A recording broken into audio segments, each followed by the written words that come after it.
Are you ready? This is for Matt, I'm assuming. Is that Uber Eats delivery? Was that the early service? Yes, Robbie delivery, I think. Yeah, Matt. What's that? Yeah, it's gonna be that.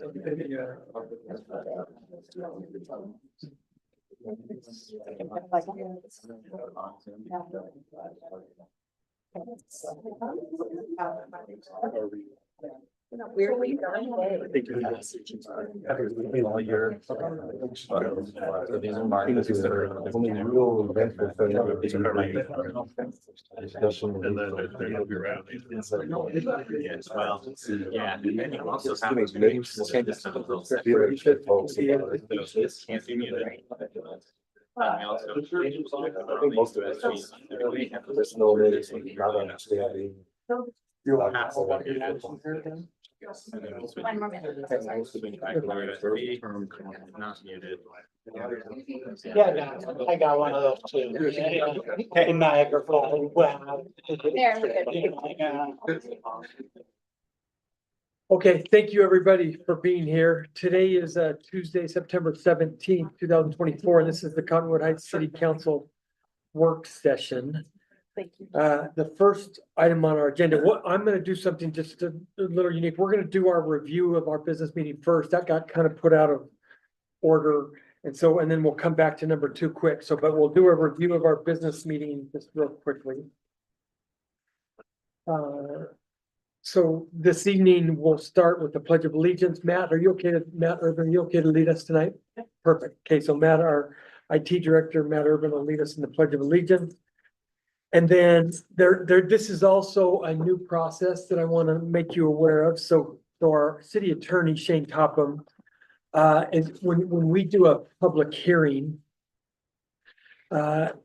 it's important that we do that as close to the notice time of the meeting as possible. And so we are going to, from now on, when we have a public hearing, move it to directly after the Pledge of Allegiance. So you probably saw that on the agenda and wondered why it's there. That is the reason for that, so that, like I said, we do it as close to the notice time of the meeting. So we will start our meeting after the pledge with the public hearing. And Scott, we are going to, actually, why don't you talk about what you're going to say to the public first on this bond? Okay, so basically just that we're putting forth the option to vote for or against a general obligation bond in the amount of $30 million. That would be a 20-year. Can you make sure to say up to? Yeah, up to 20-year repayment schedule on that for the purpose of developing specifically the open space and the city-owned parcels of land related to the Hillside Plaza Shopping Center and potentially to other areas in the immediate vicinity of that.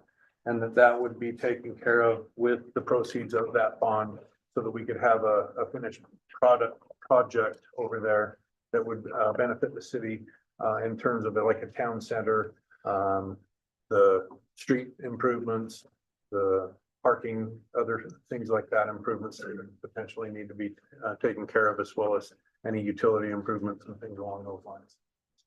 Perfect. Perfect. Any questions from the council? Okay. Thank you, Scott. And then after that, we'll go to our committee reports that we do every month, and then to a citizen comment period. So staff, Maria, anybody who comes up with a comment card, will you make them specify whether they are to speak in the public hearing versus the regular comment period? So the public hearing it's specific to the bond, and then citizen comment, everything else. So we'll start with those comments specific to that. That works. And then we have 3 legislative action items to consider tonight, starting with consideration of resolution 2024-62, approving a performance contract and addendum for the 2024 holiday show. And we have our culture director, Ann Till, here with us. Would you maybe come up real quick and just tell us a little bit about what that's about? So I know you're going to speak with us later too, but. The Arts Council is going to hold a performance on Friday, December 6th at Butler Middle School. This will be a free event for all patrons to attend. The band that will be performing is called Eclipse 6. They're an a cappella band, musical group. It's just something that our council's been wanting to do for a long time, do a holiday show. And so they're moving forward with that. And I'm actually really excited because I really like this, you'll enjoy the performance by coming. You really will. Yeah. So is it just Eclipse 6 that will be performing or anybody Yeah, else? Eclipse Okay. 6 will be performing at 7:30 for 90 minutes. And then the contract is for 4,600. Awesome. Are they vocal or just vocal? They're a cappella. Acapella. Yeah, Okay. very, I mean, they have all kinds of performances all over the place. One of the members was our Willy Wonka, so kind of tie into there too. Got it. So Awesome. have a cool little thing. Love it. Any questions for Ann from the council? Perfect. Thanks, Okay. Ann. Appreciate it. So we'll vote on that contract tonight. Item 6.2, consideration of resolution 2024-63, approving and ratifying an interlocal agreement for election services with Salt Lake County. And we do that obviously every other year. Deputy City Recorder Maria, do you want to tell us about that? Anything you want to add, or Jared, either or? So this is actually, we have to do this contract for the special election for the bond. Oh, got it. So normally we wouldn't have a charge, correct, Yeah. Maria? For That's this year, right. for this year's elections, but municipal elections, since they're next year, we'll have a charge. So this year we're getting this, just a small charge for the bond. Any questions? from the council on that one? Perfect. And then the last item is consideration of resolution 2024-64, approving a consulting agreement with HW Lochner Inc. for the 2300 East Fort Union Boulevard traffic analysis. And we're going to discuss this in a staff report, so we won't do that right now. And then we will not have a consent calendar to approve tonight. This looks like the minutes did get published or back to us in time. Okay, so now we will move to what is listed as item 2 on our work session agenda.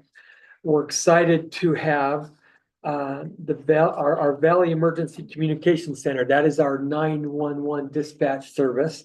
We have the executive director, Mr. Ivan Whitaker, who hasn't been in this position too long. How long has it been, Ivan? 5 months. 5 months. And where did you come from? I've been here for 12 years. But I Okay. came originally from Florida. From Florida. Yes. Okay. And we'd let you maybe talk about your background too. But anyway, he is here too. He has a presentation to give us, and we're excited to hear from you. Thanks for coming. All right. Good afternoon, everyone. Thanks for allowing me to come out and inviting me. I greatly appreciate the opportunity. Kind of want to start out with a little bit about me and my background. I've been in public safety now for 26 years. Started off as an EMT, became a paramedic in an EMS district chief, and was kind of voluntold to go into 911 dispatch. And so that's how it happens. Ended up working on a huge consolidation of about 13 different dispatch centers. We consolidated into one and had about 150 emergency dispatchers when it was all said and done. Very young back then.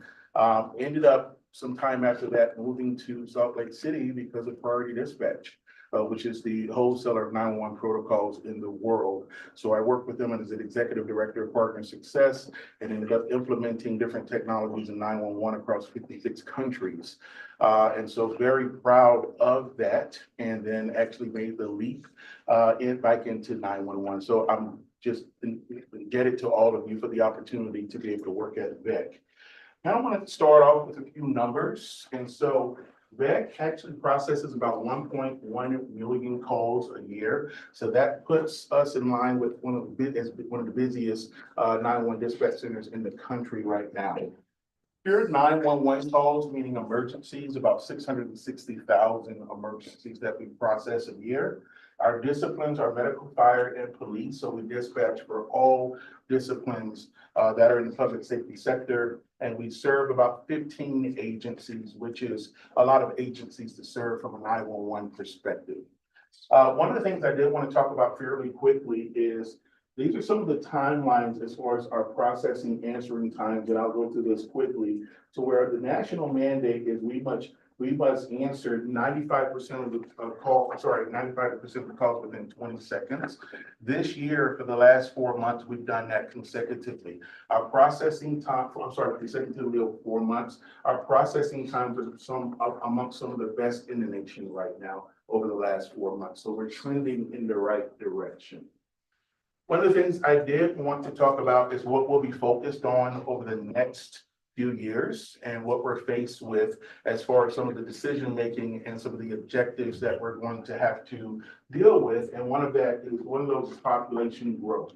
So in 2032, we're poised for about 4 million citizens in the state of Utah. In the Valley, we're looking at more than 1 million citizens.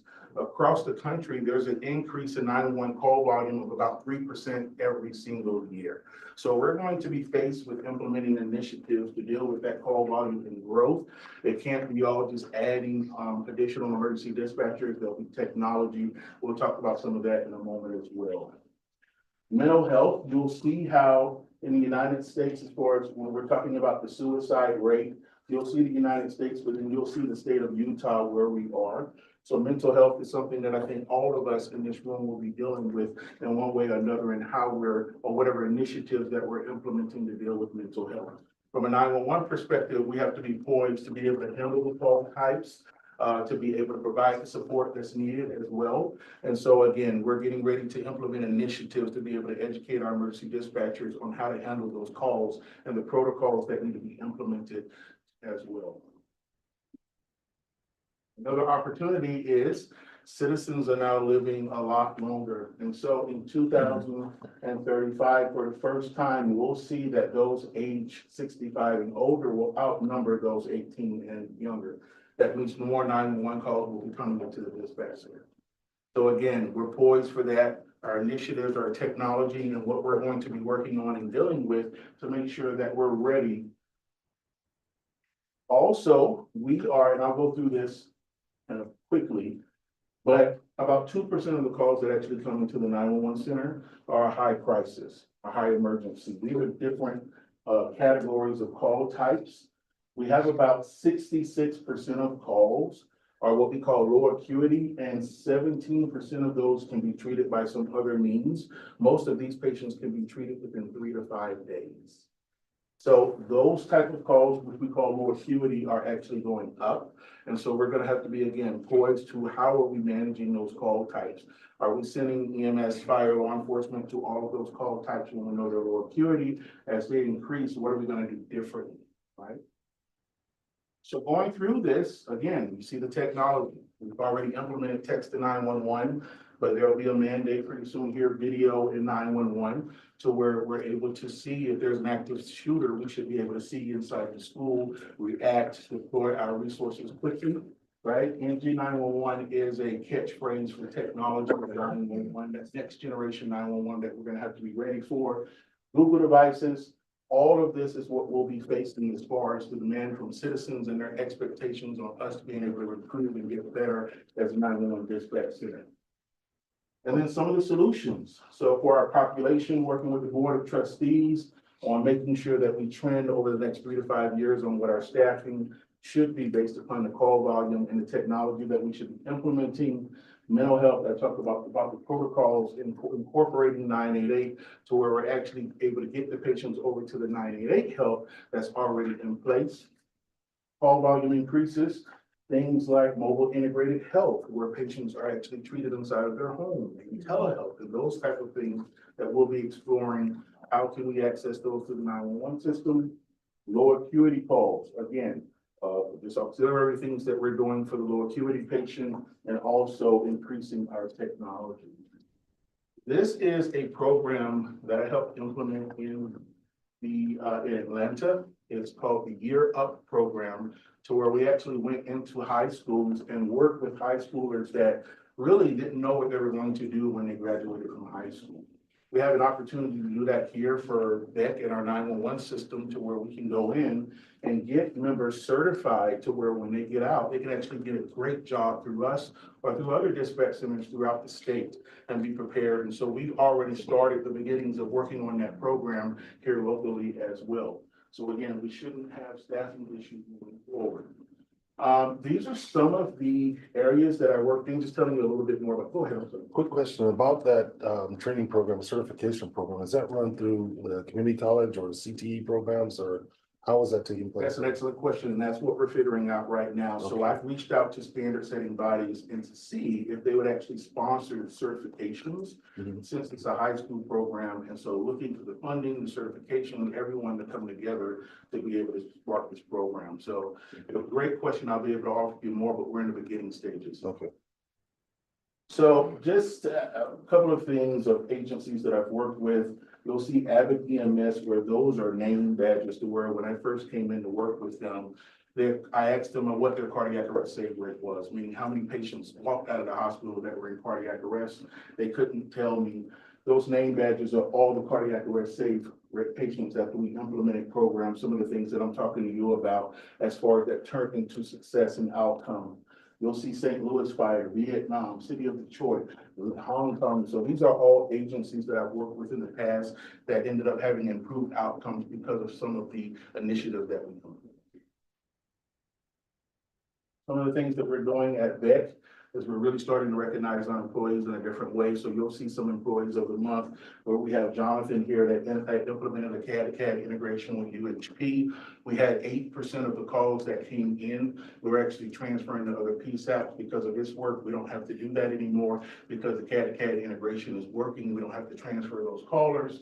We'll see Megan, which is a trainer that has trained many of the new hires that we, so we're actually starting to recognize in a different way, a more robust way. And you'll see kind of our exemplary performance to where those that had the top answering times, all of that we're implementing now to build morale, to improve morale. We actually just went to an event at Holy Cross Hospital where Chanel was recognized. This gentleman was actually in cardiac arrest. And she took the 911 call and provided pre-arrival instructions. And the physician said if it wasn't for those pre-arrival instructions, he probably wouldn't be here today. So these are the type of things that we're doing inside of the 911 center. Again, childbirth deliveries, where every other month we're actually delivering babies based upon the pre-arrival instructions that are delivered in the 911 center. We just had, he delivered a baby with the pre-arrival instructions with a vehicle that was pulled to the side of the road. Think about May that. I make a comment? Sure. So my 2-year-old grandson, I was caring for him in my home. He swallowed a bar of soap and he was gasping for air. I called 911 and I got those very pre-arrival instructions. She walked me through, is he doing this? Check for that. And it went, and then of course our amazing fire department was there within about 3 or 4 minutes. It was very fast, but I want to commend your staff for those pre-arrival instructions. Absolutely. And especially putting someone to work when they're in a crisis mode is the thing to do. It helped to keep me calm. Thank you So much. thank you for what Thank you're you. doing. Thank you. Now I'll make sure I pass that on. And that's it. And so I talked to you about the high school program. We'll be starting up a veterans program as well, working with the state with that as well. So just a lot of great things going on at that right now. I'm happy to be there. So excited. Thank you. You okay with some questions, Ira? Absolutely. Yeah. So I know with the previous director, along with our city manager who sat on your board, you were working on, I don't think it ever got implemented, but we were working on a separate pilot program for a different non-emergency number that the city could start publishing to our residents to alleviate getting those calls that shouldn't be going to the priority switchboard. Is that still in the process, or have you heard, is that something you're talking about? Absolutely. And so what he's talking about is that non-emergency line where citizens could actually reach out and have help. And there's prompting, we call it trunking, to where it will send them to the right place. Absolutely. And so what we're actually working on is implementing AI that could provide the citizen with immediate information, kind of keep workload off of the cities at the local level. But then if they can't be helped beyond the AI, then it prompts them to that other number. So again, with me being new in 5 months, these conversations are on the table, but I'm trying to see if we could use, because again, transferring is one thing, having immediate information without having to have a physical body there and then having that physical body in place, that's another thing. So we are working on that. Great.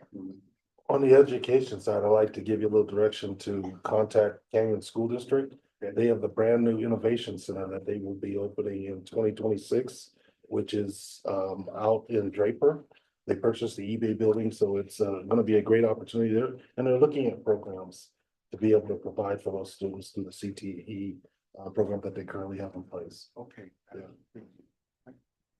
Yeah, For clarification, you weren't privy to this because this was done with Scott Ruff, but what the mayor was talking about was there's so many 911 calls, non-911 calls are going in on the non-emergency number.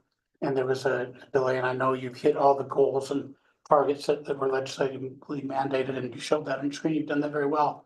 And I know you sort of handled the non-emergency calls by reallocating staff at different times during the day, which is very creative, by the way. What the mayor is asking is, Mr. Ruff suggested a pilot program where they take a couple cities, for instance, South Jordan, West Jordan, and Cottonwood Heights, and give us vanity numbers. So we could advertise those, and instead of dialing the 840-4000 number, we would have a specialty number, a vanity number specifically for Cottonwood Heights and West Jordan, say. And so you would have 2 or 3 call takers who specifically answered our lines and see if that they answered faster, and the person calling would think that they were actually talking to a Cottonwood Heights person. Yep. And so that, I think that was your question. yeah, correct? and it, we were kind of aware that it was gonna be, it was supposed to be implemented last year, and then we thought first of this year, and it didn't ever get implemented. I'm not 100% sure why, but we'd love to relook at it, because I think it could be one of the ways to help, unless that's off the table now. No, I think it's the perfect time. What we've shifted to is all of our new hires are started at non-emergency call taking deaths now instead of going right into 911. So how we configure our phone lines and those numbers, like he said, we can actually start putting that on the table to actually allocate those phone lines accordingly. We can So get a number that would go directly to them. Exactly, yeah. And that's not a difficult thing, so I'd love to have more conversations about how to make that happen. Yeah, for sure. I mean, you mentioned AI, and I love AI in the right scenarios in the right format. But are we talking about when citizens call in on the 404,000 number, they get an automated system? Because quite frankly, that frightens me, because if I call American Express, I'm screaming representative, because I'm not getting what I want. That's not all you're yelling. Yeah, you're right. You've heard me on the phone. So, So but I'm just imagining somebody waking up, finding their partner dead in bed and trying to communicate that. So how So- walk me through that? I'll give you an example of what I'm talking about. Of course, we want voice, right, human. But there's certain times where we're inundated based upon the time of the day or the day of week. And so in that inundation, we want the citizens to be able to have access to something. So if I came home from vacation, my mailbox was knocked down, I was gone for 3 weeks. And me just reporting an incident, I should be able to do that whether I'm talking to someone or not, based upon our volume. So one of the things I'm seeing with the non-emergency calls is that those are taking a little bit longer. We're gonna have to fix that, and we're looking at everything we can to fix that. Otherwise, you're just increasing the number of staff, which is quite expensive. I know you all understand that as well. So AI might not be the way. We're researching everything that we can, try to keep expenses down while keeping the quality up. So,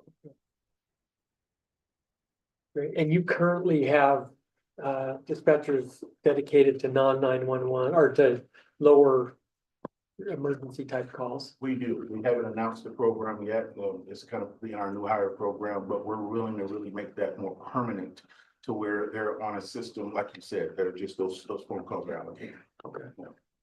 Right. Yeah, let's pursue that at a detailed level if we can. Yeah. Great. Any other questions for Ivan? Well, Ivan, thank you. First time we've had the executive director here. Thank you for coming. It's great to meet you, and I love the presentation, and it's something that is, really important to everybody who lives in our city. So to know that you're there and to get those calls directed to the right resources. So thank you. Thank you. Appreciate it. Thanks.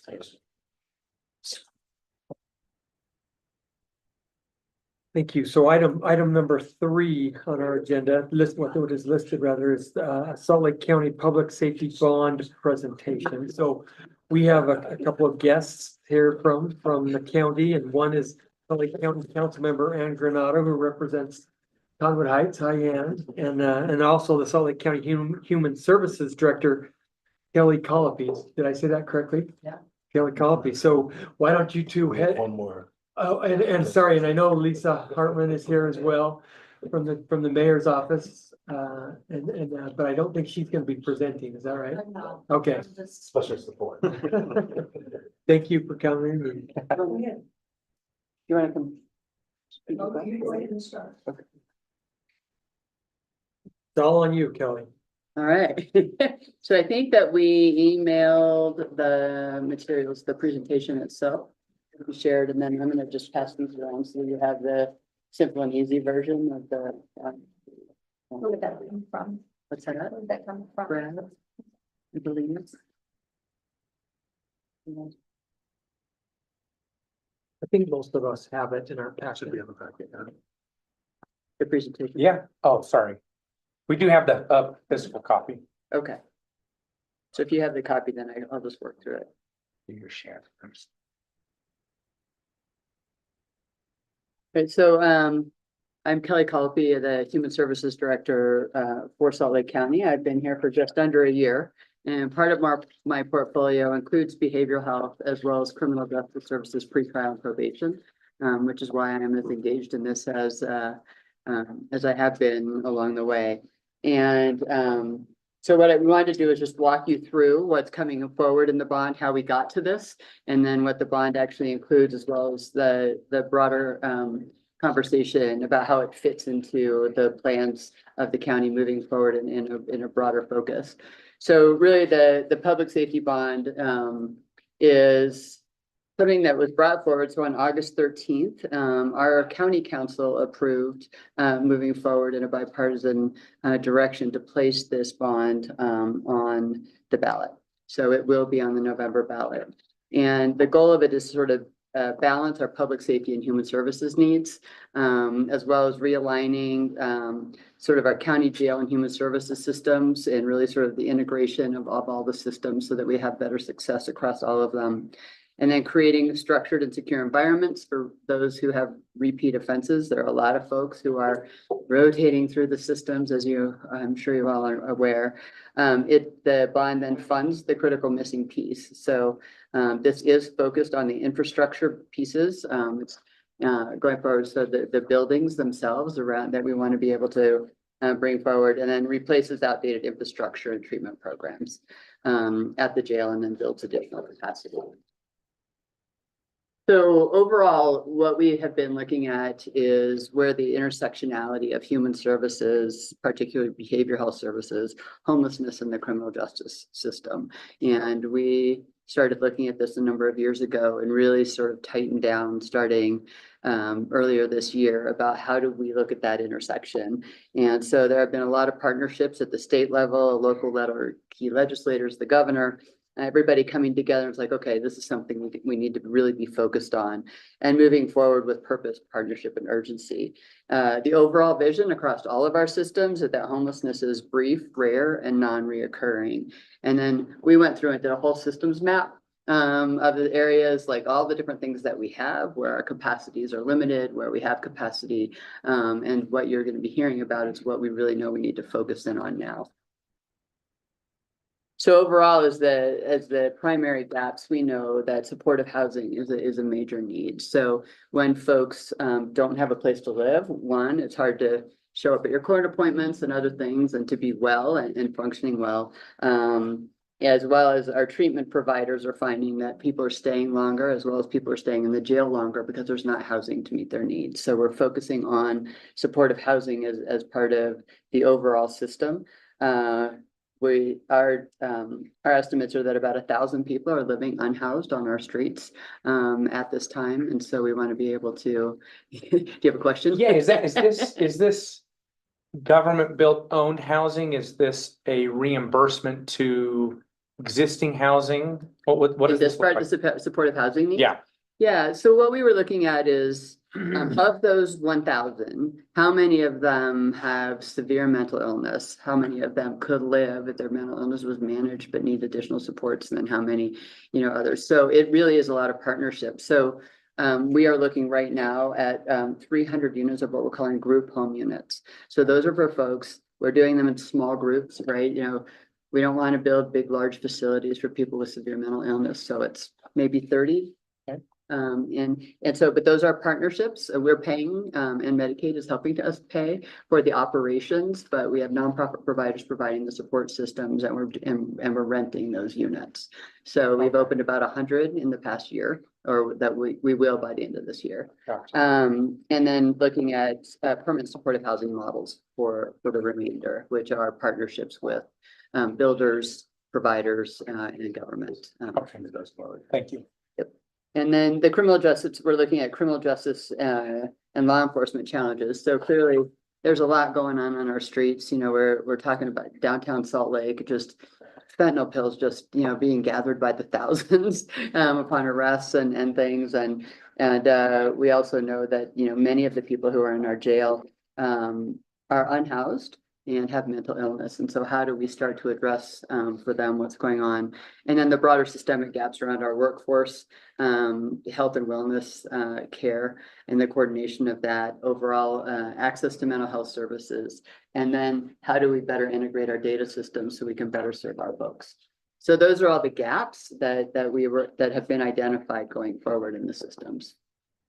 So when you look Yeah. for these partnerships, I Mhm. mean, hasn't one of the big key issues been whether to centralize or decentralize? So it sounds like Like Salt Lake create- County's approach for housing Uh-huh. will be decentralized. And so will they be on transit lines? How will they get to the services they need? I mean, but is there a general philosophy of decentralizing versus? There is. I mean, I think research indicates that if people don't have the ability to operate on their own while they're in the housing, things can just be more and more difficult over time. You want people to be integrated into communities. So the more that we can build, 40, well, group homes are going to be 30 to 40 because they have severe mental illness. They're attached to ACT teams and support systems. The permanent supportive housing, those are folks that, they just want to live in their communities and operate, but they can't afford it and they might need additional support systems. We do look at where people can be on transit lines, access to education systems, workforce, and things like that as well. Yeah, absolutely. And so the action plan does focus on the expanding of the housing units, really looking at the criminal justice reform. A lot of that is around our officers and CIT training, so crisis intervention training, mental health, and how to respond in the situations around mental health, addressing our systemic gaps around workforce and others that I just mentioned.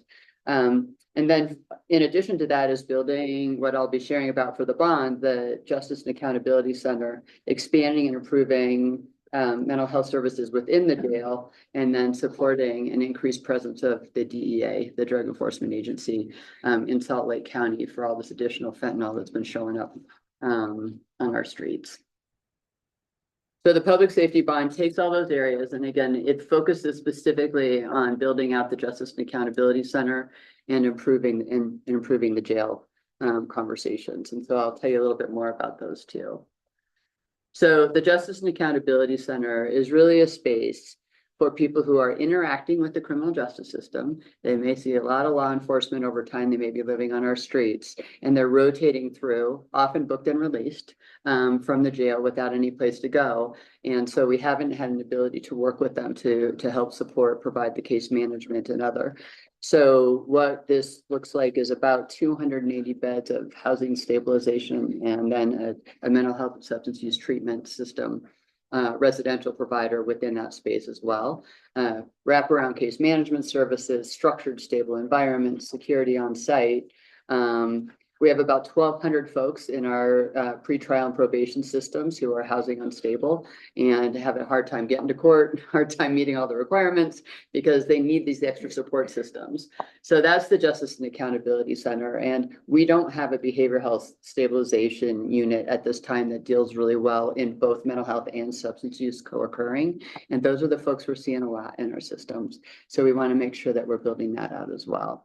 So again, job training opportunities, access to treatment, housing, stable, all the things one needs to be able to re-enter into society with a better opportunity for success.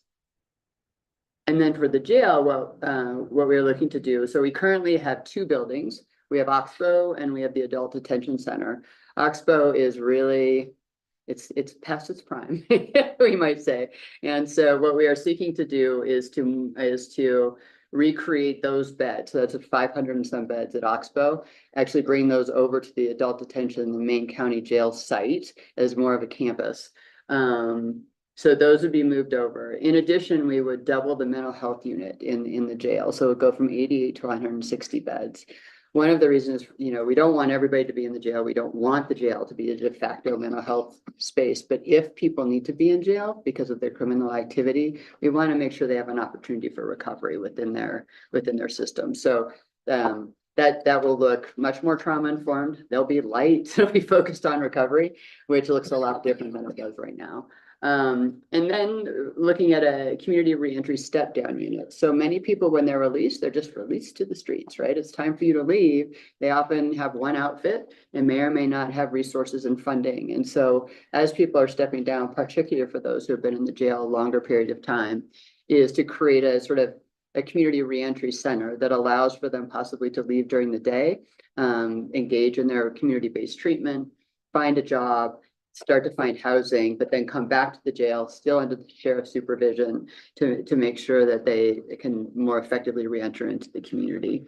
So those are and that'll be about 100 beds.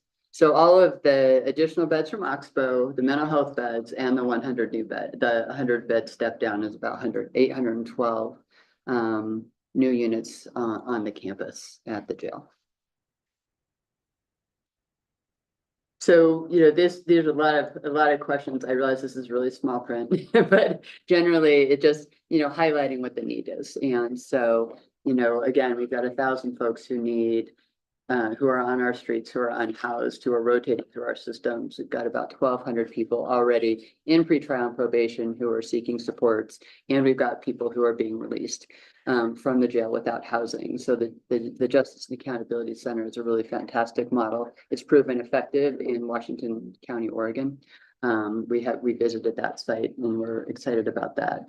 And then the jail revamp that I just mentioned. So it costs money to do all this, and so that's what the bond is for. So the total cost is about the total cost is $607 million. There's $100 million that the county has already set aside to be able to address jail deferred maintenance and updates. As well as we would have the sale of the Oxbow property, which would also generate revenue, bringing to the overall amount $507 million. And then what that looks like is about less than $5 a month for average household across Salt Lake County, and just under $9 a month for the average business in Salt Lake County going forward. And that's based on the average property value of about $600,000. So that's what is coming to the bond. This is the bond language that basically, the bond language is that we would acquire and construct the Justice and Accountability Center, that we would combine the 2 county jails and build the increased capacity, complete any other necessary capital maintenance or existing correctional facilities, and then just making sure that everything, is in place and being able to do any of the renovations and remodeling of our systems. So that's the bond language. So I'm open for questions if you have them. And then you can also reach out to Brad Townley, who is leading out on part of these as well. And if our council to speak as well. I'd like to have you. I'm going to give you some insight as to why the council supported that. That's a lot of money. And it was supported in an 8-to-1 vote for the bond. This isn't a new development. We have been looking at issues associated with the jail for several years now. It's been coming back to the council and back to the council. We need this fixed. We need this fixed. We need this fixed. Well, it makes more sense to pool everything and get it fixed. Another thing that's important about this And I'm speaking from personal experience because I serve as the Director of Case Management and Fraud Investigation at the state for Medicaid. And so I have a lot of personal experience with this. Several years ago, nationwide, there was a recognition that we needed integrated health. That you can't treat physical health over here and mental health over here. It is integrated health. And it made a lot of sense with some of the drug abuse and substance abuse we were seeing, because people were taking oxycodone, not for the pain, but for the euphoria that it brought. So it's been a long on the table that we needed to change the way that we approached care. The other piece that became so evident was housing. You cannot apply for Medicaid unless you have an address. You cannot apply for a job unless you have an address. You cannot have access to online services unless you have a way to get to those. So this has all come together, and we're now working on one package, and it's not just countywide. At the state level, they have pushed for the last year and have finally got CMS approval for what they call waiver 1115. And happily, our jail in our county is running the pilot program for that waiver. So it will be the success that they produce that will go back to CMS and will avail us of extra funds. What that waiver is going to bring us is, in addition to the system that is being built within the jail, they're going to have added resources. Now, once someone is released from jail, they're released from jail. The new program will give them 90 days prior to their release date, they will be fed into the Medicaid system. What this will give them is coordinated mental health. They'll be in a situation where their medications are managed. So that's one of the single biggest problems, is they start on these medications and then they're out and they don't have access to them. So working with the facility that will be built, they will have counseling, they will have access to mental health treatment, mental health medications. They will leave the jail with a minimum of 30 days of medication, a contact to a primary care provider, a contact to a mental health provider, and help with housing. So we're building an integrated program that is going to interject care at every level where we in the past have seen problems. The council looked at this in depth. That's a lot of money to ask for. It's a lot of money to ask the public for. There are a lot of things on the table. So this had extreme scrutiny. Everybody had a lot of questions, had a lot of input. They got a lot of feedback. The mayor has worked on this for, I would say, over a year. They have been working on this program. So it is widely processed, widely questioned, and we think that it's got an excellent chance of success. Does anybody have any questions? I have one. Does the state still run a mental hospital? They do. Down in Utah County. And state- it has, Yes, it they- has such an overflow. Simgill has been begging for years for more beds. That facility, it's an older facility. They have a consistent inability to hire enough people to staff it. And it does not have an adequate facility for the people that need to be treated permanently. So what would determine a person being treated there versus at the county? The state hospital is for people who can't function within the community due to their mental illness. So it's such a high level of severe Severity. mental illness that, what's that? Severity Yeah, is the so, difference. yeah, so, folks could be there up to a year. I mean, it's really Well, they for can, long. they can be there for life. For There are life. several down there that have had severe interactions with the criminal system and are there for life, which means they've gone through an entire court process to make that possible. That's another aspect of some of this is we're expanding treatment, so the jail isn't something where someone is just dumped. They are, if they are in there and they have mental health issues, they are given the treatment that they need. It's not just a way station to keep people off the street. So who makes the determination of severity? So let's say somebody's in court. jail, and so the court could The say, court, we're it's a gonna court put you in So the state for the hospital. for the state hospital, it goes through a civil commitment process. And that sort of work. The other pieces of severity are done through a mental health assessment. So that's actually done through the mental health and substance use providers to determine the level of care that they need. So if they're in the jail, they would be assessed. If they're coming out into the community, they might need residential care. They might need, they might need stabilization through the new HMHI, the receiving center that's right next to the jail. But that's all treatment level determined in terms of that. And then, then the criminal side of it is done through the criminal justice system. But if someone is at a level to be in the state hospital, they would go through a civil commitment process. There are a couple of things of less severity. There's a pink sheet, which can be determined by mental health providers, and there is a 72-hour hold. If someone is out in the community and is exhibiting either withdrawal or severe problems, they can be put on a 72-hour hold. But there is a lot, civil commitment is a huge issue as far as what the legalities are, who can request it, who has authority after it's been determined that it's appropriate. It's a legal process that they go through. Okay, thank you. Does the number of offenses that the given individual has had in the criminal system, some maybe only misdemeanors, but at what level would someone be considered to go into this healthcare and this integrated system that you're advancing the justice? So we're identifying people who are rotating through the most. Right, so could I give you a number? No, but I think what we really are looking at is people who are cycling through, and especially at the Justice and Accountability Center, we're looking at the low level offenses. So people who are homeless often commit crimes. They're more attached to homelessness than they are to, to the criminality of it.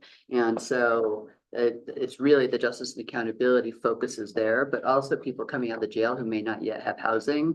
That could be a location as well. So it really is, it's really looking at all the different pieces. The other piece that's not part of it is the receiving center. So that's going to open, the new receiving center is going to open by the jail in I think March or April. When that occurs, then people in crisis, so law enforcement can take somebody to there, they can stabilize. And if they need to be in a place for a couple, for a couple of weeks to even more fully stabilize, that's a key. But so, Huntsman Mental Health Institute is going to run that space. If they don't have housing after that and they need further stabilization, case management, the Justice and Accountability Center would also be an opportunity for them if they have a criminal So background. not just the justice system, but the law enforcement. Yeah. So Yeah. both sides can. Well, you have to recognize Absolutely. that there are civil rights issues. When right now with the substance abuse treatment places that the state has, you cannot force someone to stay there. People that I work with can go into a facility, they can receive treatment, and they can be in a facility where they can sleep over. And for as much as a year, Odyssey House has a number of facilities where it is inpatient treatment, but it's not lockdown treatment. They can leave at any time. And that's why it is so important that we can get them stabilized. So they're not going in and coming back out and going in and coming back out. The continuity of the treatment that they're going to get starting at the jail with this 90 days while they are still in a facility is going to be a huge help to getting them into care once they are out. Because you've got a 90-day history where they have been given medication, been given counseling, been given the appropriate treatment before they're released. And then you've got follow-up once they're released. And that's why this whole mental health piece is so critical to getting people stabilized. Thank you. What was the program in Oregon that you wanted to say? Is it community corrections? Yeah, so it's in Washington County, Oregon. It's their community corrections model. And so they provide workforce training and case management on site. And then people have the ability to engage in the treatment, like community-based treatment, go to their jobs, get their education, those kind of things, but still attached to, attached to supervision through the sheriff's office. So that's one of the models we've looked at. Are there others? That's the influence this? primary one for that. There are many, many models, all that are slightly different from each other. And it's all based on what the community needs and where that is. So we feel like we did a bunch of focus groups. We brought in providers, we brought in communities, and we've really sat down and tried to say, what is the need of this community? And then pulled the best from what we looked at and said, okay, this is what's really going to work here. And that's what this is. Well, I'm sure you look for demonstrated outcomes, and that's kind of what I would like to. Yeah, see, there are, if they have yeah. Demonstrated outcomes from demonstrated. Yeah, so so they do, of course, they opened right before COVID, and so they were really big and expanded, and they had treatment facilities and everything inside.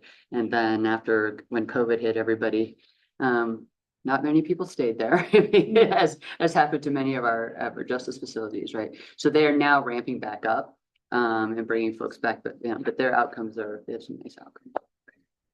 And one of the significant problems is the ability to hire trained staff. There is just a huge lack of trained mental health staff in the community. So the county has done things to help augment staff. We've talked about possibly doing tuition support, doing support where people are agreed, kind of like the Army. You agree to go into training in mental health. They pay for your treatment, and then you commit X number of years to working within that same system. So it is, and that's one of the things that this waiver is going to do, is they're going to finance extra mental health staff for the different areas. I think the most questions that I get from people in my area is, how do we know that this is going to work? And I think that's an unknowable thing, because you just can't predict perfectly how it's going to work here. Obviously, you've all done your homework on what we think. There have been failures in this space, and we know this as far as programs that did not work. So, I mean, the thing that I've been saying to people is, I don't think we know with certainty, but I'm sure the county's done their due diligence to say, this is what we think sets us up for the highest level of success. And at that point, we as elected officials, and you all as well, kind of put yourself out there what you think will work, and the results will present themselves. But that's the biggest thing that I get. Sure. Is this going to work? Are they going to come back for more money? And I just say, I don't think that's a knowable thing.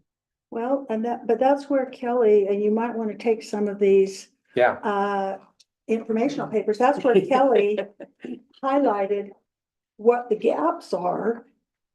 So we've identified the gaps in the existing system, and now we've come up with strategies to fill those gaps. So again, that's the due diligence, this is where the current system has got gaps, and this is what we're going to do to fill those gaps. Yeah. I think we spent a lot of time looking at the data, and a lot of time crossing data over to understand who exactly is showing up in different spaces, and how much they're showing up, and how often they show up. And people who are unhoused spend far longer in jail than people who have housing, right? That's just, it's part of the system. So about more than 50 people at any time are in the jail have a severe mental illness, and 25% of the population in the jail doesn't have a known address, or lists a shelter or other. So when you're looking at that population, just that in itself, if we can address those underlying conditions, we're going to reduce, the research demonstrates that it reduces the interaction with the criminal justice system. And it's far more expensive to have people in the jail. And right now, until the justice waiver kicks in, we're paying, the county dollar is paying for every dollar of mental health, substance use, and physical health treatment. And prescriptions. And prescriptions and everything. That is all general fund dollar. And so if we can design these other spaces and then happen with this justice waiver, reduces costs, much more effective, much more trauma informed, and we have a lot more hope moving forward. So, I mean, as a person who's been working in this field for a long time, I'm really enthusiastic about the opportunities and what this can bring.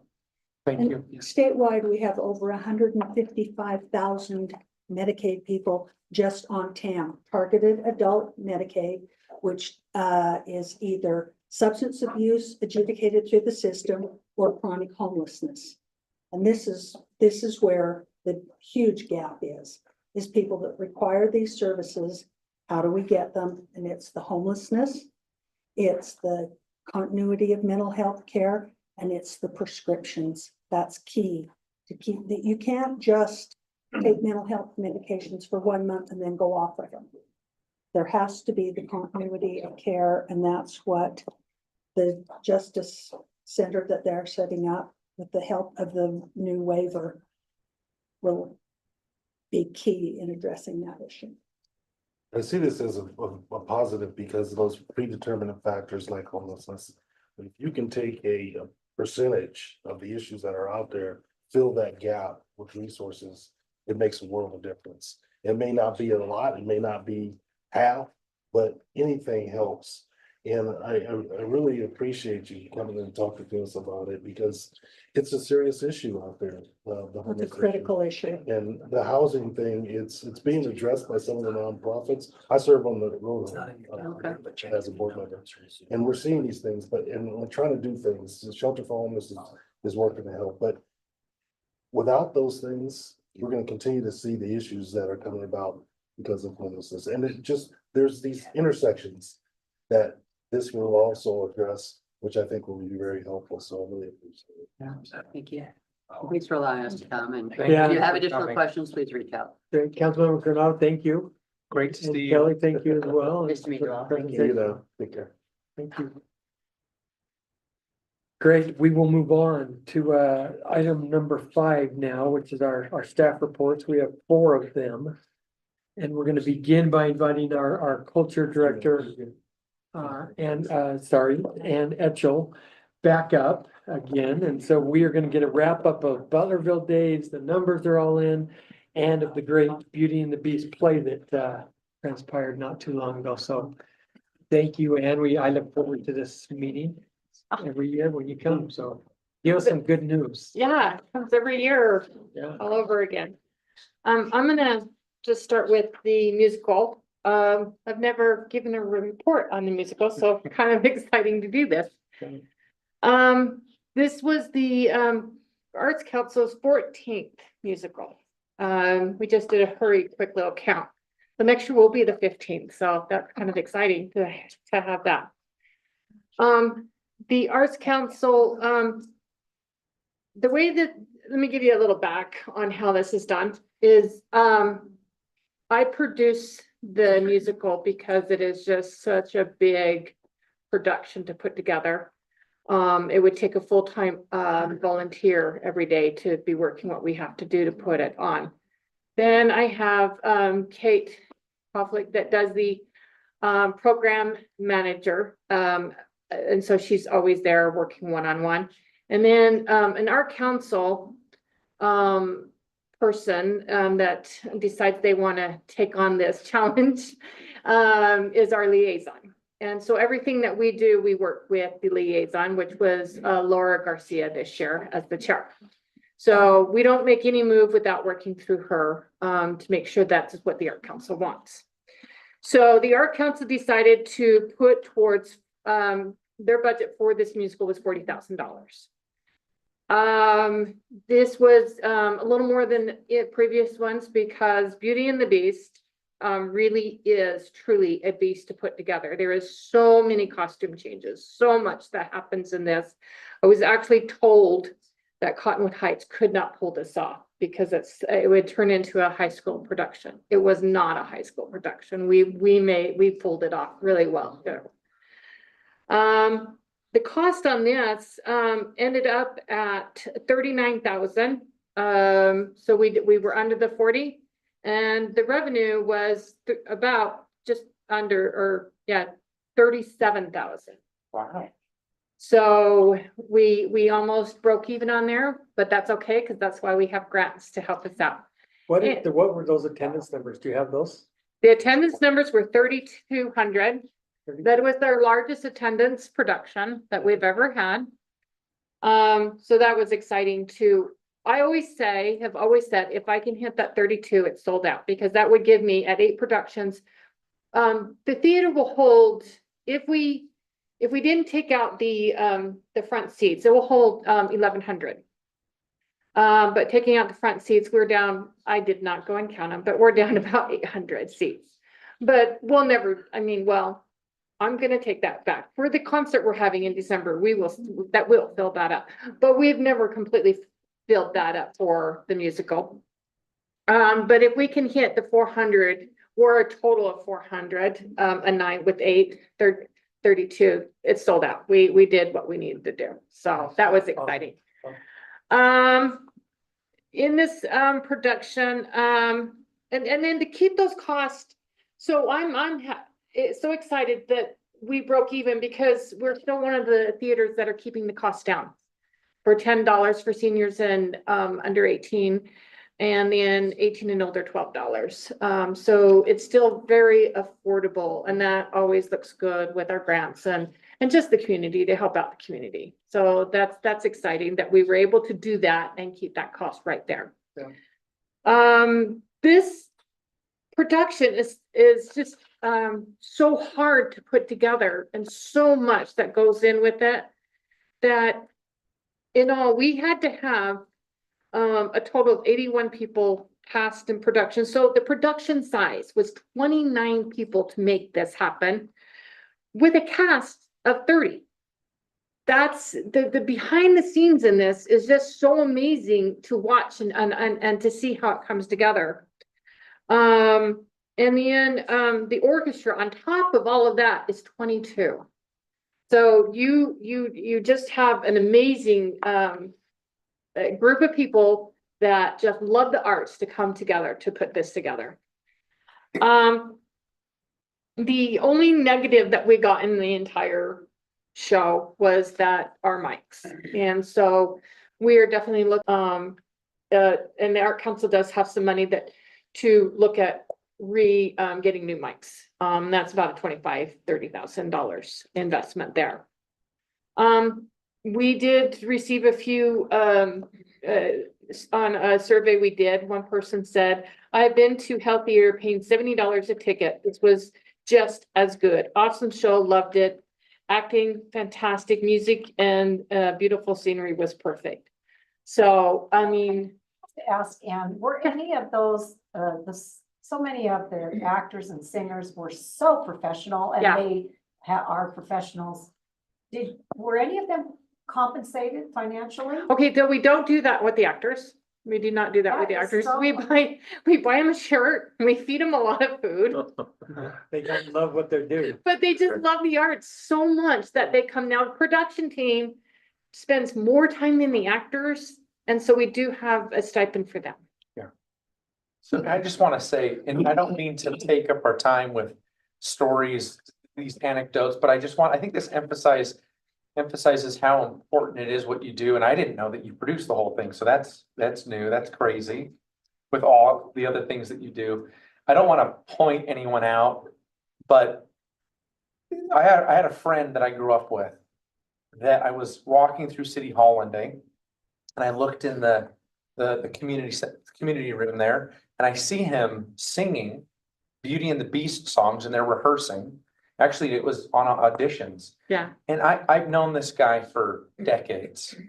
And, he is just one of the greatest people. This was a passion that he had in high school. And as we get older, life is complicated.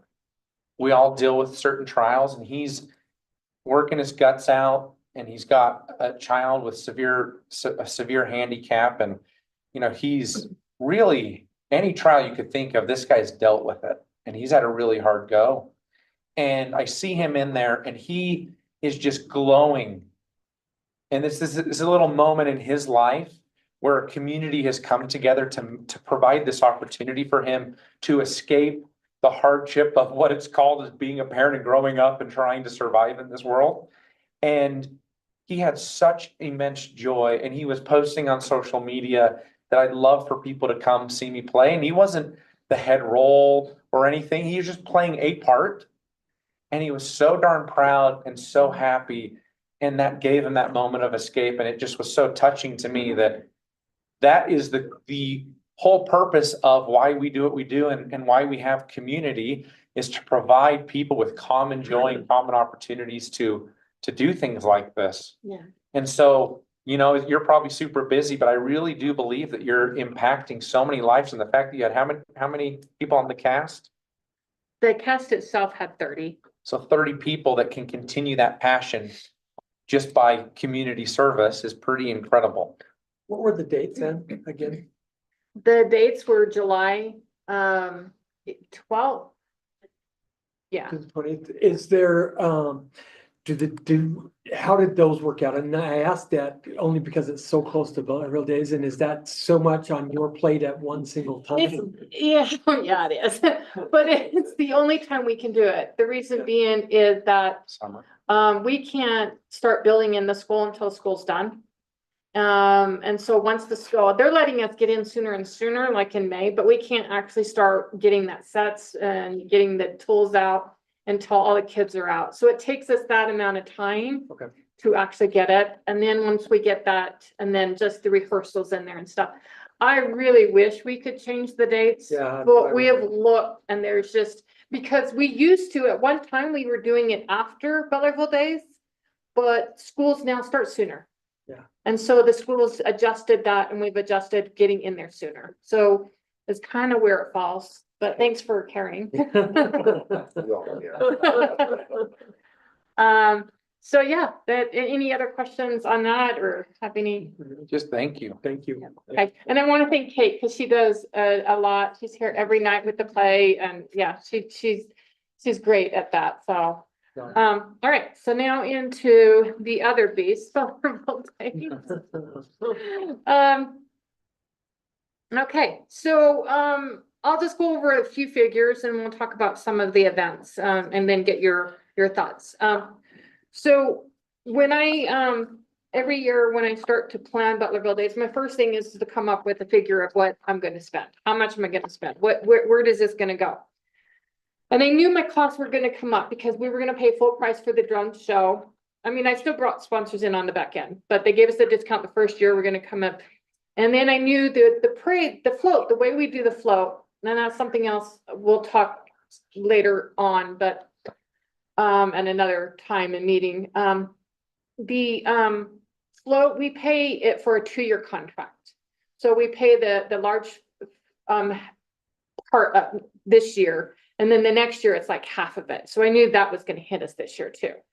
That's just a way of sustainability. We're reusing the and then the cost is why we went to 2 years.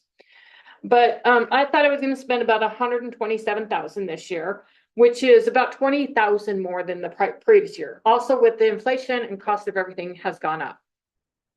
So far, my figures, I'm 1,000 less than that right now. So my estimate was close, but I still got a few little things I need to. So I don't think it's going to go over that, but I was like kind of proud of myself that I came up with the right number. On revenue coming in, my total sponsorships this year, last year was 16,100. I hit the highest, 19,600. Right. So again, that helped. And then the carnival last year was 28,621. This year, the carnival was 37,983. That's what that was our portion. That was our portion, yeah. Their portion's 100 and something thousand. I don't have that number right with me, but our portion was 37. So that was a huge uptake on that. But all together on vendor fees that we brought in and all of this, last year we brought in about 59,000. This year we brought in 74,000. Wow. In all those. There's a few fees in there that I have to work out with service fees and things like that. And I work out with accounting and stuff like that. But still, that is a huge amount that my goal has always been to bring that amount and pay for Butlerville Days, buy that, and I'm still trying, and every year I try hard. Last year, if you break that down, last year, the event cost about 52,000. That's it, with bringing those two in. For residents of 30,000 and only bringing in 52 is still a great deal on such a 3-day event. This year, it's gonna be about the same, 52,000. So even though it cost me more, I was able to bring in more money on the back end. Still, that 52 is gonna go away one of these days. I'm promising you, I really want it. Love the goal. That's a goal. So there's your numbers. I love trying to figure this stuff out and because I have that goal. Going back to the event, one of the things that we changed was the parade time, 9 a.m. I know that I've talked to many people. Have not, due to trying to schedule a date and everybody's time, our wrap-up meeting with Butlerville Days is October 3rd. So we'll get more thoughts from them, but everyone I've talked to said they loved it. And I wanted to hear some feelings and thoughts from you guys. Can I ask you a question about the float? Where all does our Cottonwood Heights float? What parades does it appear in? I know Murray. What are some of the other ones? Okay, so you start off with South Jordan, and then you go to on the 4th of South Jordan, Harriman, South Jordan, Harriman, Murray, West Jordan, Sandy City. Then you go up to Draper, go to Bluffdale, here, and Salt Lake City. Thanks. You say Salt Lake for Days of 47? Oh, I didn't know that. So my feedback was 100% positive on the parade, and it felt like there was a better attendance. I don't know how to gauge that, or if you guys tried to. I thought there was a larger attendance when I was looking at the crowd with the weather cooperated because it was a little bit cooler beautiful than normal, but then doing it again at 9, heat was not an issue. And so, maybe getting up early for some people is an issue, but I thought it was a really positive change on my end. I thought it's great. It allows people the rest of the day to really enjoy the Pacific. Yeah. Makes it really nice. Yeah. Okay, the car show was our large too. I had about 130 cars. Some people just don't seem to want to register, so it's really hard to get that full number. So I think how many different, I mean, you cannot even vote, can you? There's so many cars to pick a car. We walked around for a while. Yeah. It is hard to, there's so many. And then the funny thing is that you, Chief Police, and me all voted for the exact same car for our awards that we were looking for. We have good taste too. And then we changed it for the best of all, because I was like, you can't, it has to be there. Yeah. When we all picked after 100 and something cars, and we all picked the same car. There's a Corolla. They're gonna tell me what it was. was it a Kia? But I did find the car, I'll be ready the next day. For me, that's really pretty. For them, they knew what they were looking for. So that, I mean, that was fantastic. The drone show was fun. My other question was fireworks. There was a new company this year that I've not used. It was amazing. It was the greatest. Man, sitting there with my kids and we're laying there on the grass and they're just looking up in awe. It was like the best 20 minutes of my life. Yeah. It seriously was phenomenal. I think I texted him there. I was like, okay, that was incredible. I told multiple people that this show is, I know there's a lot of fireworks shows, but there's not better. And I thought everybody it was that sees phenomenal. it once says the same thing. Yeah, So- both the Yeah. drone show and the fireworks. I didn't know it was a Super fun. different company that did it. Oh, I worked, yeah, I went with a new company and I worked really close with them and the music and and how things were gonna happen, because I know that is the end of it. We're done Yeah, when that is done. Celebration's over. And that has to go perfectly. It has to be the biggest that we can. fire. It worked really well for us. I did notice more ash coming down on us though, I did on, too. on more of the field, and that made me wonder. That, there's like one kind of misfire that we saw that Oh, okay, there's, where we were at, they were landing in the parking lot. oh, But okay. outside of that, it wasn't. But yeah, there was more, this is 2 years in a row that the wind has shifted towards this way. We've not had that before, so that was I interesting. thought attendance for the drone show and fireworks, both nights, that whole field is packed. Yeah, Yeah, There's it's nowhere cool. to sit. Yeah, it's really cool. Yeah, we do our Good best job, to man. manage that. We felt safe. it felt okay on that, and he felt okay, When right? wind changes like that, we said, obviously no control. Yeah, Have to yeah. go. So, But that was, yeah, well, Yeah, I loved it. any other food? Any, did anyone? I liked the food last year a little more, Okay, just to be, but it's hard to control that. You only get people that apply for it. I get like 40, 50 people apply for it, and so we try and pin it out for different We things. had those pineapples drinks one year. That was pretty good. You're good. I Just saying. missed those. I got the corn guy to come back finally, and Iceberg didn't register the year before. And I got a lot of complaints. I wasn't my fault. I got the complaints, but I'm like, he didn't register in time, and so I personally called them and invited them, like, you gotta come, gotta There's have. good it. variety That was a though. good move. Good variety. But, okay. We had lobster. Did anyone try the lobster? Didn't turn around. I heard it, people loved it. I asked if they were getting it nearby and I didn't feel comfortable. That's, yeah, if you had any other feedback you want to give me to the committee or anything.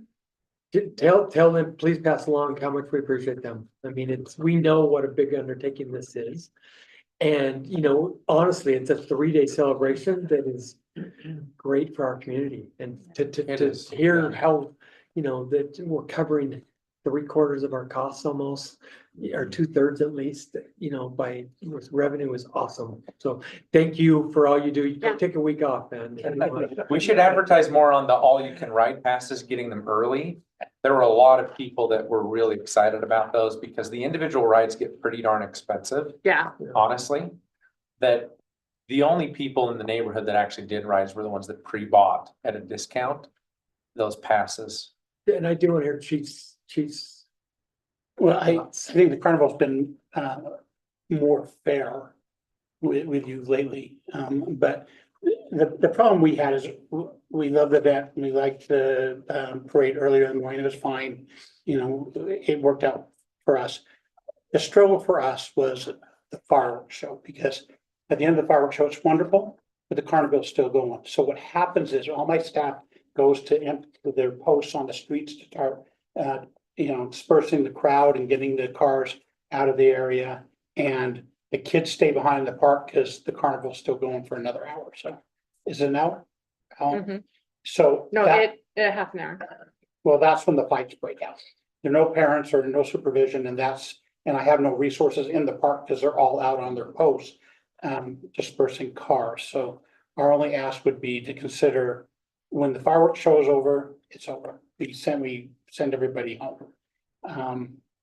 The carnival's gone long enough, and I don't know how much money is made in that last half hour or how that would impact it, but it impacts our resources, and at some point it's going to become dangerous. We had several fights, and they were all right in that time after the fireworks show, but the carnival was still going because all the kids were there, and then. Yeah. Mm. And do you have any thoughts on that? We're in contract with them for 1 more year for that time that we have, and then after that we can readjust. But again, that can change too, because part of this contract though, is that if we can't set a date, then the contract is void. And so we're having a hard time setting the date for next year. So the contract might just become void, and then we can look at this issue. But right now, it is where it's at. I would suggest compromising. And ending it at 10:30 instead of 11, and that way fireworks Because are the done. fireworks go to about 10:30. Because they'll start shutting down at 10 and start kicking people out at 10. Okay. And then at 10:30, those people will be leaving and then that they will be leaving at the same time. How's that compromise? Sounds like I didn't have a choice. We'll talk more. How's that? It sounds like I'll be listening more. Smart man. We're good for a year unless we can't set a date. I'm sorry. Unless we can't set a date, and so. I know it's the weekend of the 24th this next year, right? Yeah, that's the problem, is they're in another place, it's the 24th, 25th and 26th, and they're in another place, but they have another carnival, they're trying to see if they got like 3 whole sets, I'm like, wow. I mean, these are million, trying to bring it into the state. The quality of the rides this year seemed better.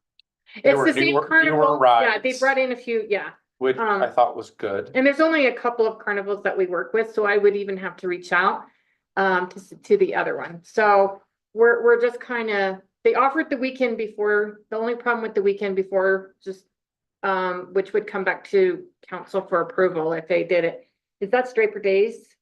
And I couldn't do the play if we did the weekend before. Yeah. I'd have to cancel the play. So that's where that is. I won't take any more of your time, but Well, Ann, thank you. okay. thanks. Appreciate you. Yeah, thank you. So item B under staff reports is the WFRC STP, which is the Surface Transportation Program City Council project selection. So Matt has been waiting for an entire week to talk about this again. I am very excited to be discussing this, Mayor. Before I do, let me make a quick introduction, Okay. something I haven't done. Seated with me right here is Ben Nelson. He is our senior staff engineer.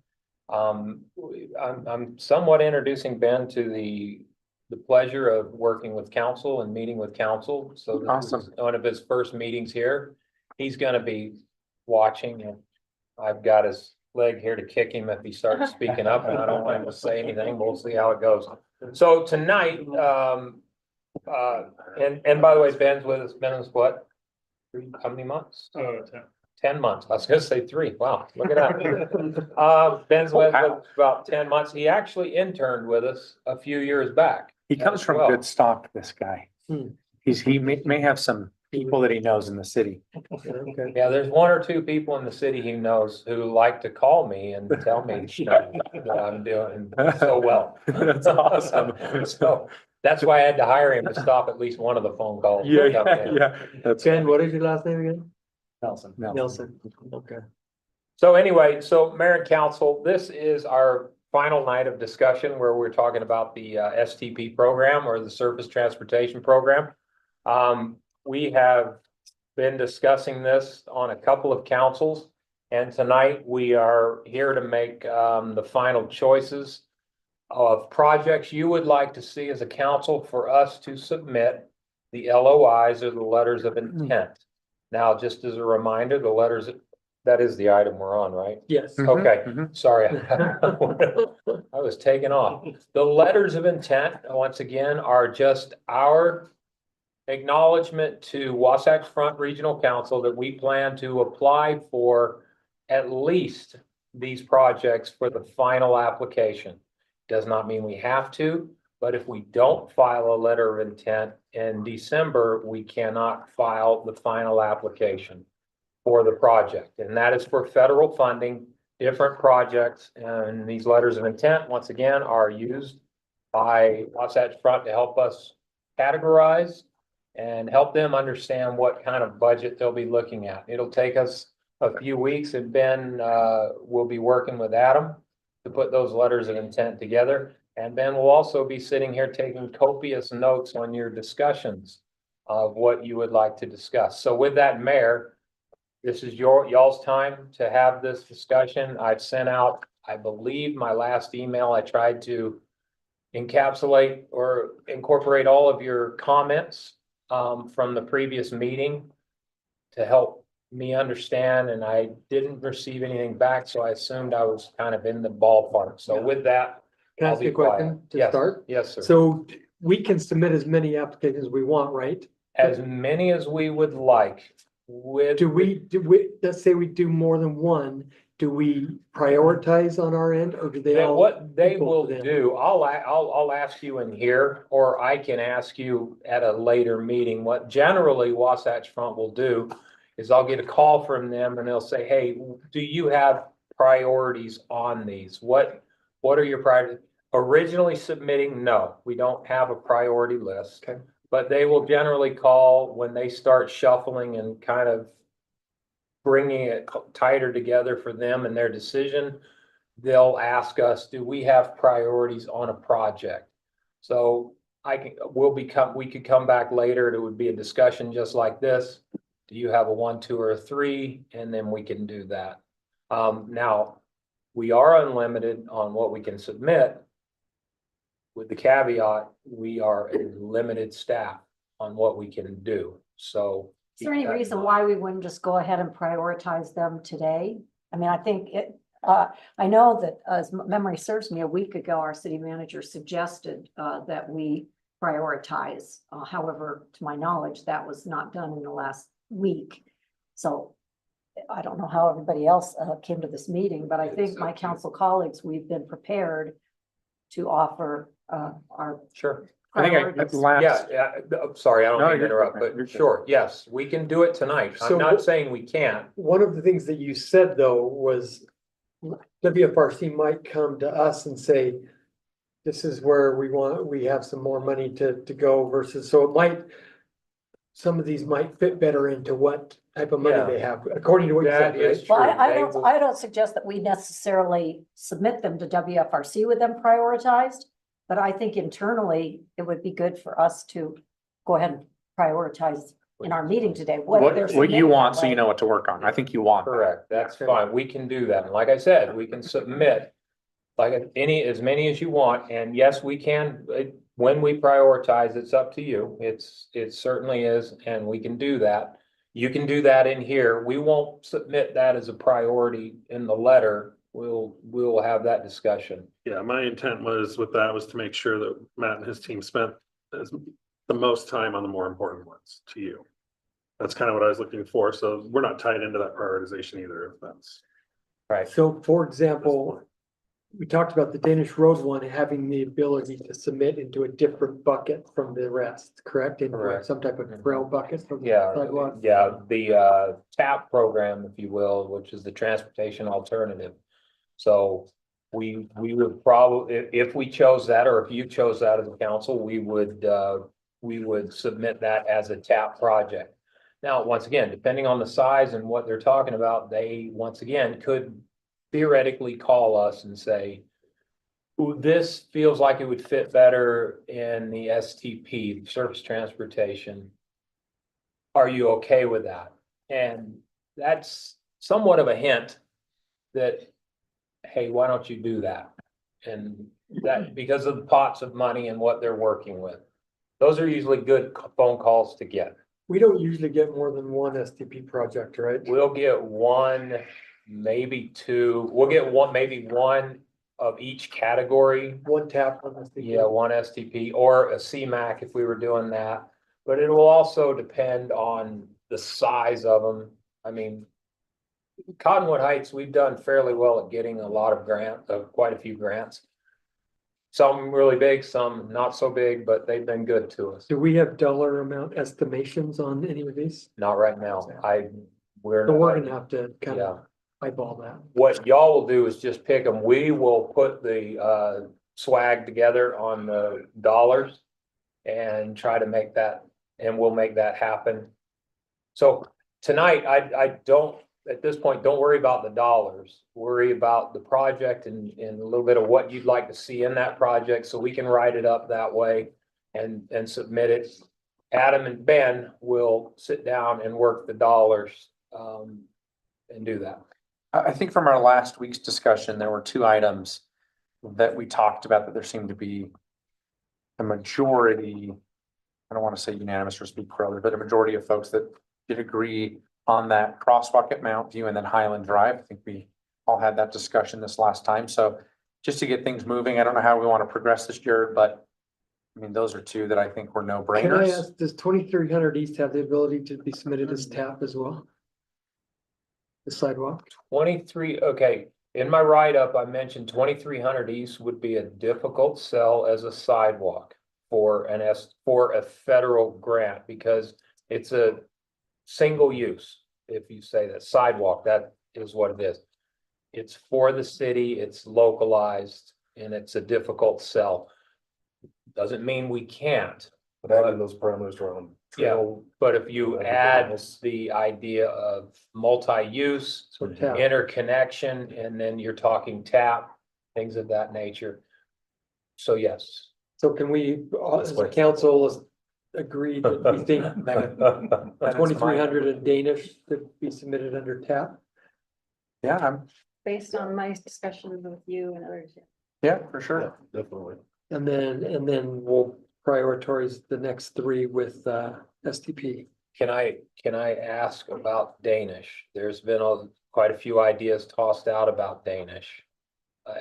When we write this up, I need to write it, we can submit it as a tap and a sidewalk, which that's been discussed, and that was one of the council members' suggestion. We can submit it as a multi-use program. And then Under would that tap. fall under a different? No, it would be a tap, Uh-huh. but the difference is Danish actually has in the RTP, or the Regional Transportation Plan, Danish is identified, there is an identification of a multi-use trail on Danish. So the positive on the multi-use trail is that it's on the RTP and it's already been identified. And that's May where I they just ask draw the the things from. distinction, Yeah. are you, when you say a multi-use trail, you're saying a continuous multi-use trail for the length from Creek Road all the way to Alta Hills? Yeah, so Danish, yeah, it's laid out in the RTP all the way on Danish, yeah, from And that would be on Yes, both correct. sides of the road, which would require a widening. not necessarily on both sides. It can be on one side or the other. There's no dictation there. It just says in there a multi-use trail, which is typically a 10-foot trail that you can do bicyclists, pedestrians, and safely, navigate those two. The side of the road doesn't matter. East or west is not in the issue. There's some sidewalk on the west side. And there's some gaps on the west side that, in my opinion, need to be filled. But I don't believe we'll get them filled with federal aid money. It's going to have to be city funds, as well as hunting and seeing what's out there for programs like that, grants, other than this one. So the multi-use trail would possibly be similar to the Big Cottonwood Trail on Big Cottonwood Road? But only from Cycle track, Creek to, well, we call it Alta Hills, but Wasatch. yeah, around the So Wasatch, not yeah. from Bengal all the way. We're just talking from Creek. I'd have to pull up the RTP, but I'm sorry, go ahead.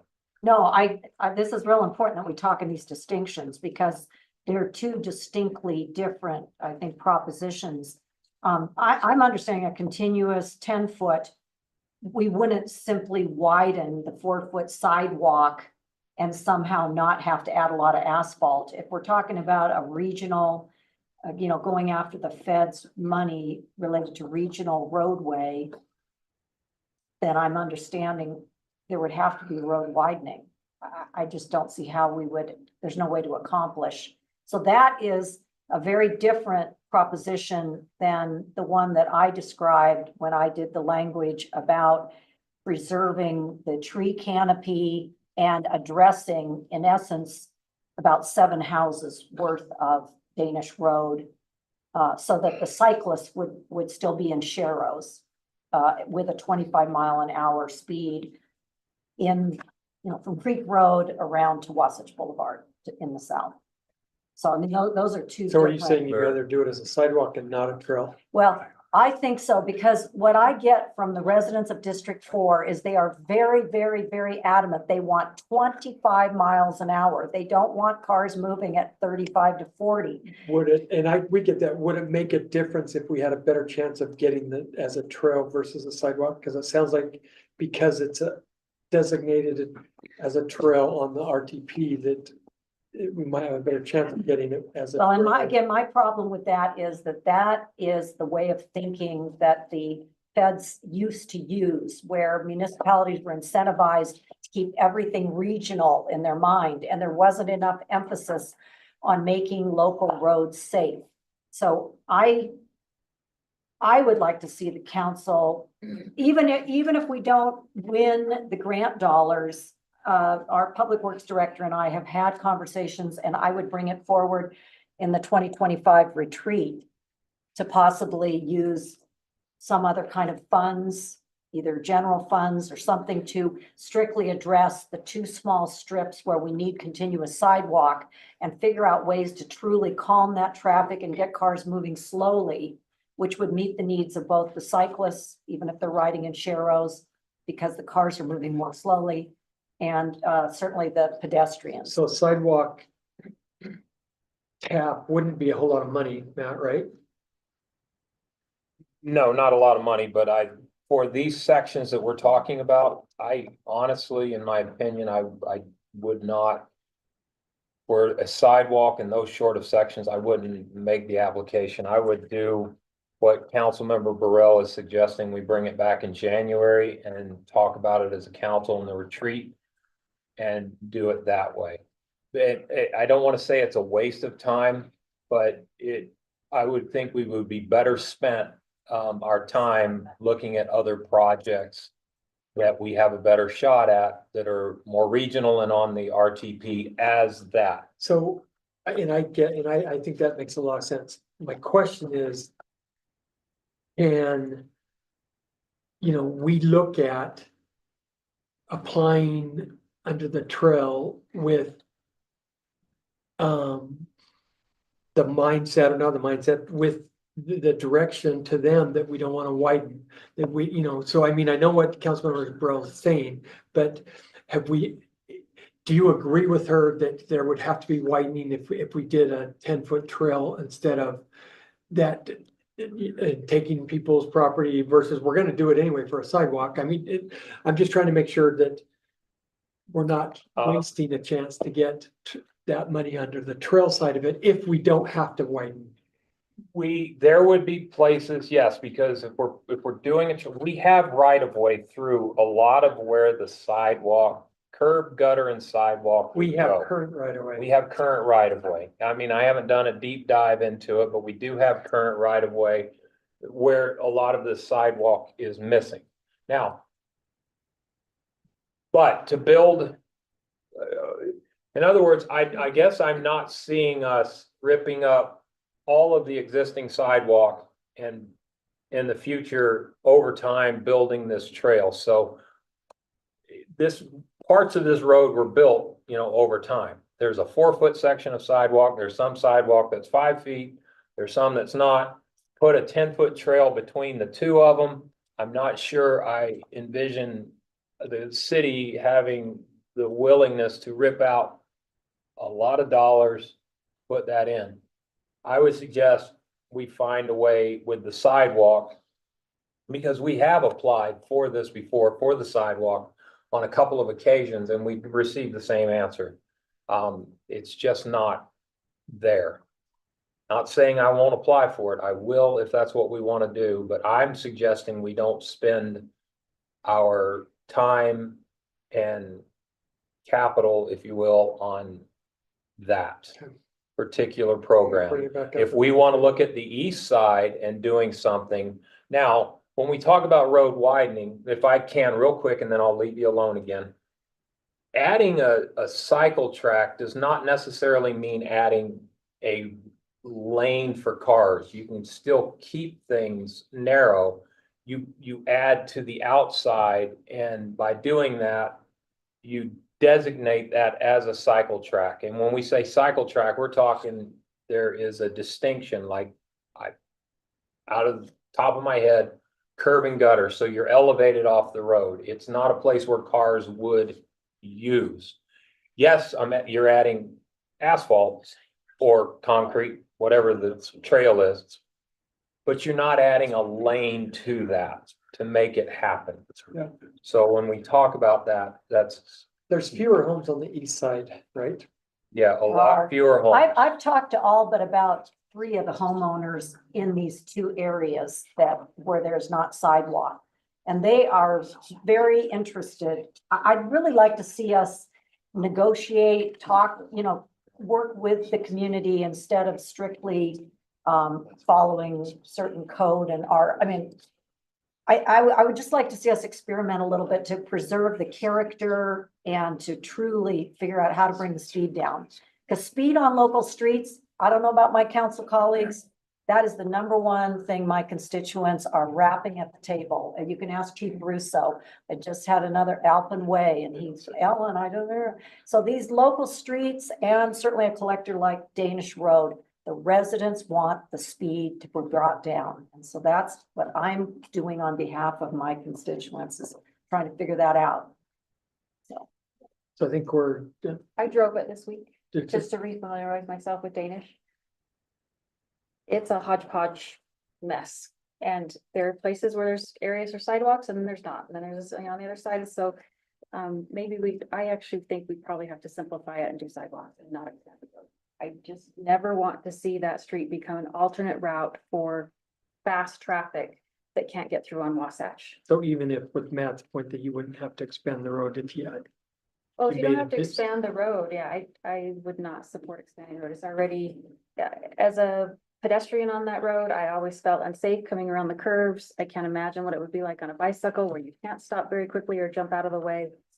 So is that Well, there- gonna change with just putting a little Well, bit more sidewalk? well, on it? it's Look at much different more pedestrians, complicated. but We're not we're trying to bicyclists. oversimplify something that there's many mechanisms that can be used. And for all of us who do practice active transportation, we could cite the many creative and innovative things that are happening in other cities around the country. We need to take a breath, in my opinion, and not try to make this cookie cutter. Look at the unique aspects of Creek Road and preserve the treed canopies and the best parts of it, and come up with the facilities, to slow the cars way down. In some of those curves, it should be 15 miles an hour for 100 yards, and then you can go back up to 25. That's what. Who owns most of the land on the east side, Matt? So I pulled up the county aerial, Yeah, just to give a rough idea. So as you look at it, like these sections, no sidewalk right through here, you can see our property right of way is along this black line. So when we talk right of way on the west side, we have right of way. We've got on the east side, it is a mix. You can see there is a mix, but the east side, there is some sidewalk. We do have, and I think the LDS Church owns this big property that's what right here. that's what I was wondering Yeah, about. that's the LDS Church owns this Well, one, that's not really the problem section. and No, it's you not. have. Is the discussion doing it on the east or west side? I'm just trying to understand. No, I'm just saying, this is where the sidewalk where a lot of the people are using and walking are the west side. Yeah. A lot more homes over there, not discounting the folks And on. what we're the saying east is there's a side. lot of sidewalk there, but there are areas where there isn't. Yes, Right, there so- are spaces where we can fill it in. There's 2 distinct strips. Well, the other thing that we need to again think holistically, UDOT has said that one of the ways, if you could scroll back to the south, and I guess we have a laser pointer, but I'll stand up because that feels good to me. So Daneborg is one of the ways that those that are coming off of Wasatch Boulevard can come down and get into a Yes. safer place to walk or ride. Yes. And they this is use a it. blind curve. Well, can you go up even a little higher?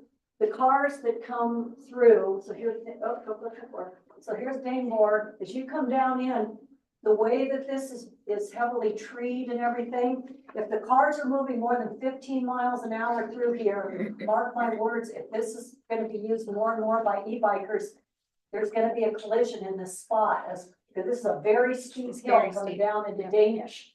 And all of these, the topography needs to be considered, the trends of where the residents, there's hundreds of residents that live on this east side. How do they come down and access a much more pleasant place to walk and ride than on Wasatch Boulevard? So there's many things that can be addressed through some when I say mechanisms, it's not just signs. It could be So- bulb outs and other Sounds like the things. consensus is to then don't submit it and bring it back as a council retreat item. I think so. I mean, that would be my suggestion to you as a council, yes. and Let's fine. move on from Danish then. So we will submit 23rd East as the only TAP project for a sidewalk. That sound good, Sounds council? good with me. Okay, and now we want to prioritize 1, 2, and 4. So the crossing at Mountain View Park,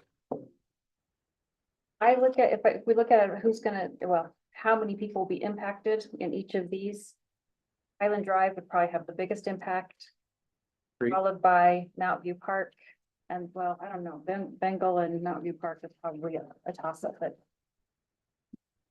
Mount View Park seems to be further along in its progress and vision. Bengal Boulevard would require some more study, is that right, Matt? What we're gonna do on that north side of Bengal Boulevard, where there's no. Trying to get Bengal Boulevard in my head. I'm sorry. This I've is got by the, 10,000. Shell station, so. Oh, yeah, I'm It's sorry. Campbell Yeah, Drive. okay, yes, the adding the curb, gutter, sidewalk and. Something on that and- north side And for increasing pedestrians, bicyclists. yes. That's a great project, in my opinion, that needs to be done. How we do it, I'm not sure. Like I said, well, I'm gonna leave that up to is y'all. there anything other than an STP grant that would work with that? This is an ideal STP. It's a Okay. very large project. It takes a lot into account. There is some monies that we would have to spend that they would not put towards the project for stormwater. That's a big issue in there. But it is a good project. And once again, I believe this section has a cycle track on it in the RTP, which Wait, we talked about lane narrowing, we talked about some safety features at the intersection, we covered quite a bit. Once again, we can be somewhat general in in this application, but I think it's a good project. In my head, that's something that needs to be done. That area, and Ben came up the other day and we were talking, he goes, what's going on there? I mean, it was just like one of those, this seems like one of those that we should be taking You care said of. the RTP shows it as a cycle. I track, think it though. shows If something it on does, there. then that would also be eligible for under the TAP one, right? It would be eligible under the tap, but it would not function well under the tap because of all the work that has to be done to get it to that point. Okay. So it would be an STP if we submitted on that. Hey, Matt, question for you. Let's say that we submit, sounds like there might be 3 for the same grant. Sure. Okay. You know, Wasatch Regional Council would, they probably or may come back to you and say, hey, we think it's best for you to submit 2.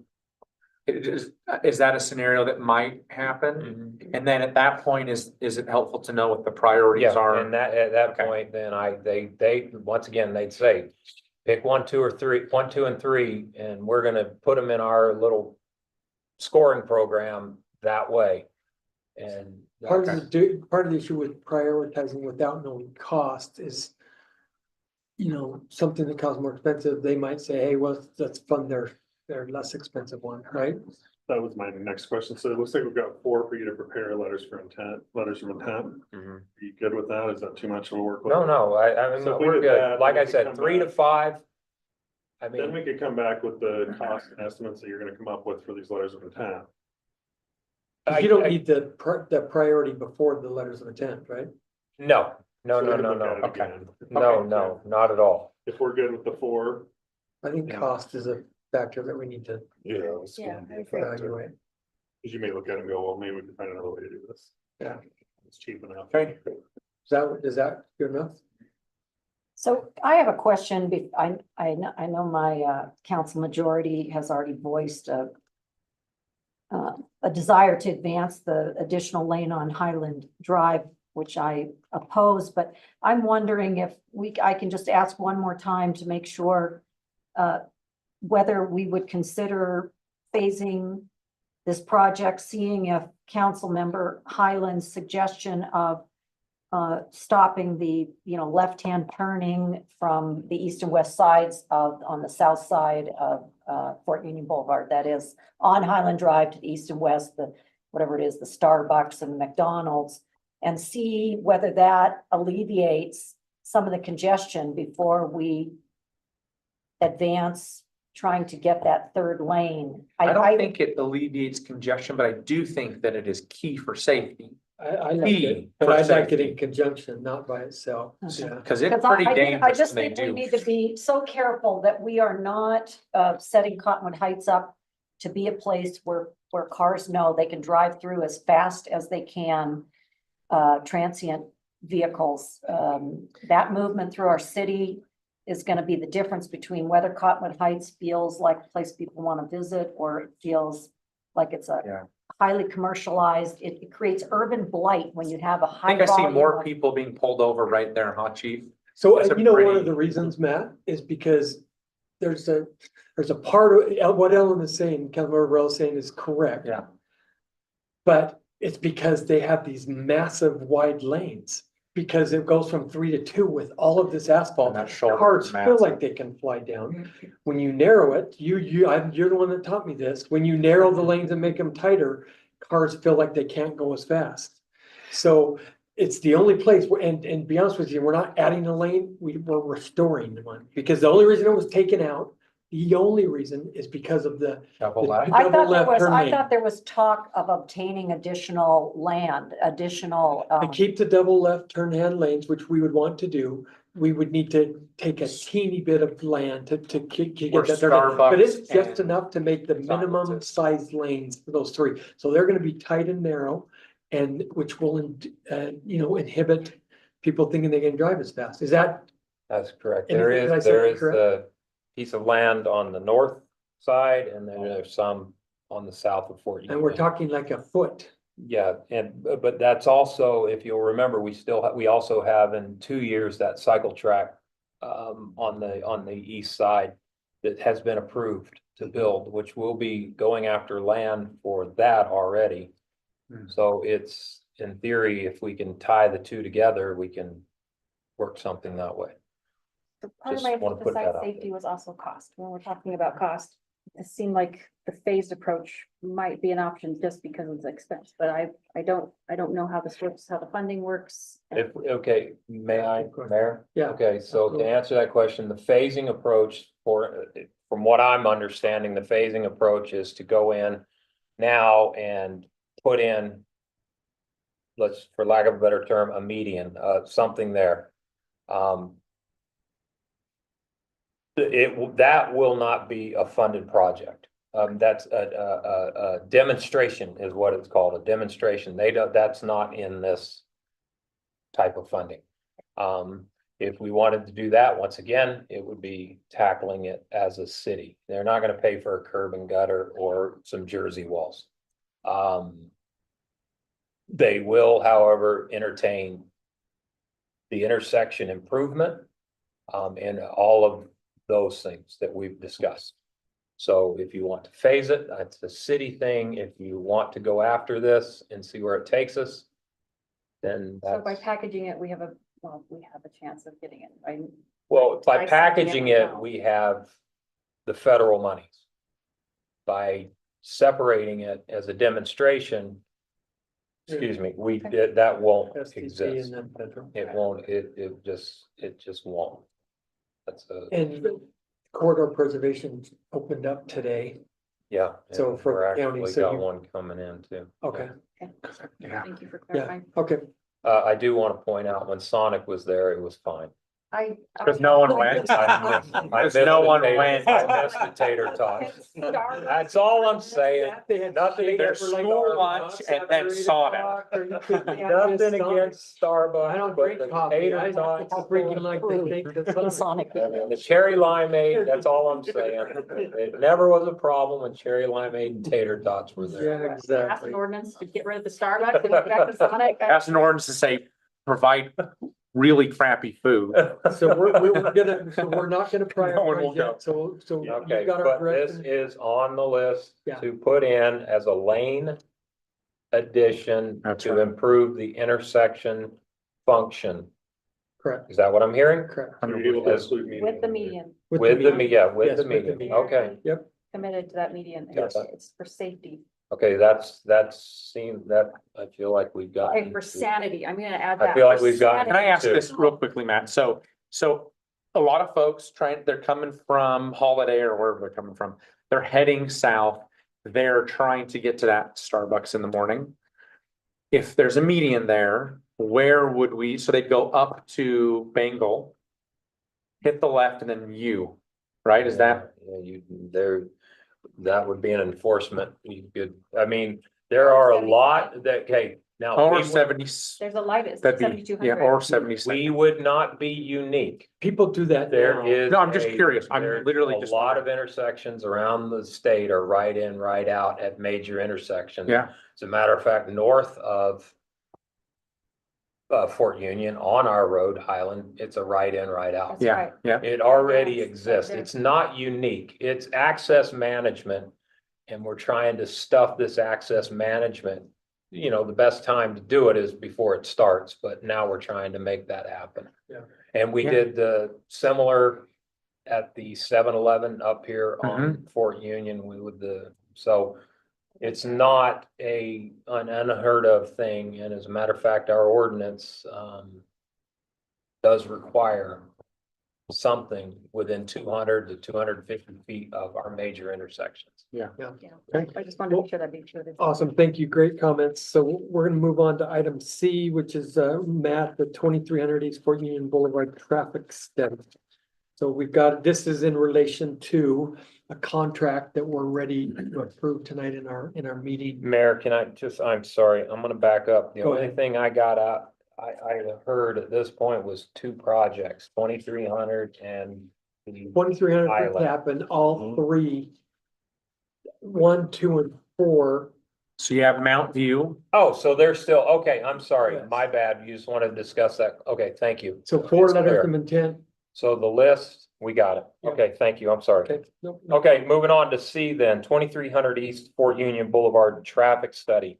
If you'll recall, thanks to our lobbyist, I believe it was Greg, who was able to secure an HB 488, House Bill 488, $1.5 million for the improvement of the intersection at 2300 East and Fort Union. And that was basically done in conjunction with the fact that the city had purchased that corner for the town center area. We know that there are some issues there. We know that the town center has a specific idea of how it's to look. We know that we are looking for very pedestrian friendly access through that area, that it's a draw for people to come in and use, because if we don't, then we need people there. And all sorts of mobility in that area. Now, that's a design function. What we need to know before we go into design is somewhat numbers, so you as a council can make an informed decision on what exactly you would like to see. So this traffic study we're doing is centered around 2300 and Fort Union. And what it does, it spreads out east, west, north, and south. And what we've asked to do is look at a couple of, no design, but configurations of the intersection there, along with, if we go down to the library, and then all the way up to 2700. So in that general area, what it would look like if we had just some generic, right now, changes to the intersection. That could be something as extreme as one way. And I'm not saying that's what it is to the public, but I just want you to know it could be that extreme to the other extreme, which we are avoiding, of larger, Including area. a possible roundabout. including a possible roundabout, including all of these things. Because if you look at the town center plan, there is parking on street, because I think the plan actually has, it's crucial for the businesses that will face that along there. So what this study will do, it will give you the tools with these possible scenarios, and it will show what happens with each one of these. Where does the traffic go? What in the traffic model, where the traffic will go? Well, what kind of impacts to neighborhoods around the area? What kind of impacts to further down east and further west on Fort Union, north and south on 2300? What are those impacts that will happen?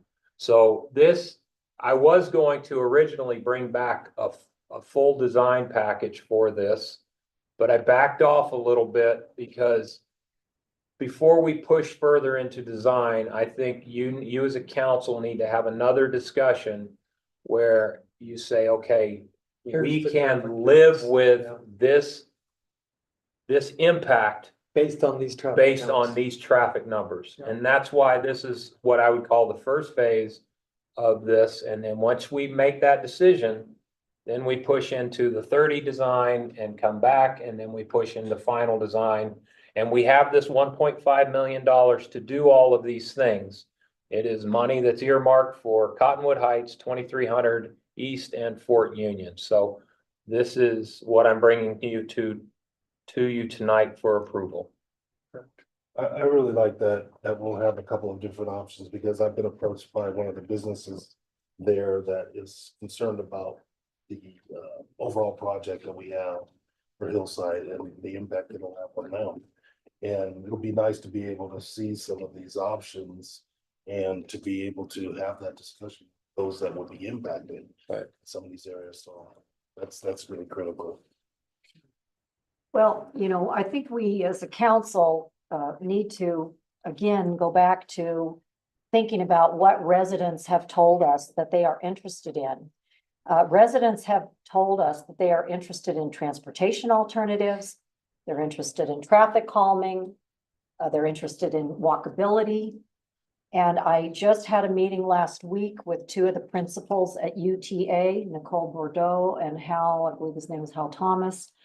And they shared with me that in their 5-year plan, they are talking about Fort Union Boulevard and how, should the service there be increased to every 15 minutes instead of every 30 minutes. If we as a council are seeing that there's going to be more high density housing, probably with some affordable housing mixed into that high density along Fort Union Boulevard, then we need to go beyond thinking of a very car centric. As you can see in this scope of services, it's very much focused on LOS. LOS is level of service, that's reliability and motorist convenience. So, Councilmember Burrow, we just talked about, we're getting ahead of where we need to be. So this is contract for a traffic study. So I know exactly what you're saying, but we're not, it's not relevant to this topic. This topic is. Mayor, if I approving a may, we've contract. given our staff a chance to express why he, as the Public Works Director, put together this study. But we already paid, several months ago for a traffic study of Fort Union Boulevard, which, though I disagreed with that particular traffic study at the time, we went ahead and did it, and it established LOS. And it established the 85th percentile rule, which is, hey, motorists are comfortable driving at a certain speed. What I'm asking the council to entertain, and it is completely pertinent to this subject, if we only go after certain data, then we're going to end up with results that are based on data, in this case, that is very car centric. If we are trying to create a main street, we are not necessarily trying to preserve and anticipate the level of volume of cars and their speeds that we currently have, because we're trying to create a place And we where, can't do that without knowing traffic counts. And I've already stated we're not gonna get into this discussion, so I appreciate your comments on that, though. So anything else you'd like to add, Matt? No, before we sir. move on? Okay, That's in a nutshell what this is about. thank you. So we're I gonna, wanted to we're be gonna move duly on. noted that Councilmember Burrell was interrupted. I was not able to make my comments at this meeting tonight. I want that to be appear in the minutes. I'm Thank not you. sure what the council purpose is if we cannot deliberate over important studies that we're entering into. So item D is a budget revenue review. And so we're gonna have our Administrative and Fiscal Services Director, Scott Durgis, lead this discussion. And this is gonna be a review of our 23-24 budget year. The numbers are all here. We're gonna see some important data to see where we are as far as our balance sheets and where we need to be concerned and where we are looking good. So Scott, I'm gonna give it to you. Okay, so initially, I'm gonna talk about some sales tax data and some comparisons to the county and to the state. And then I'm gonna go into the overall sales tax or revenues, unless you want me to do it reverse way. No, however you want, That's okay. Scott. You Okay. lead it.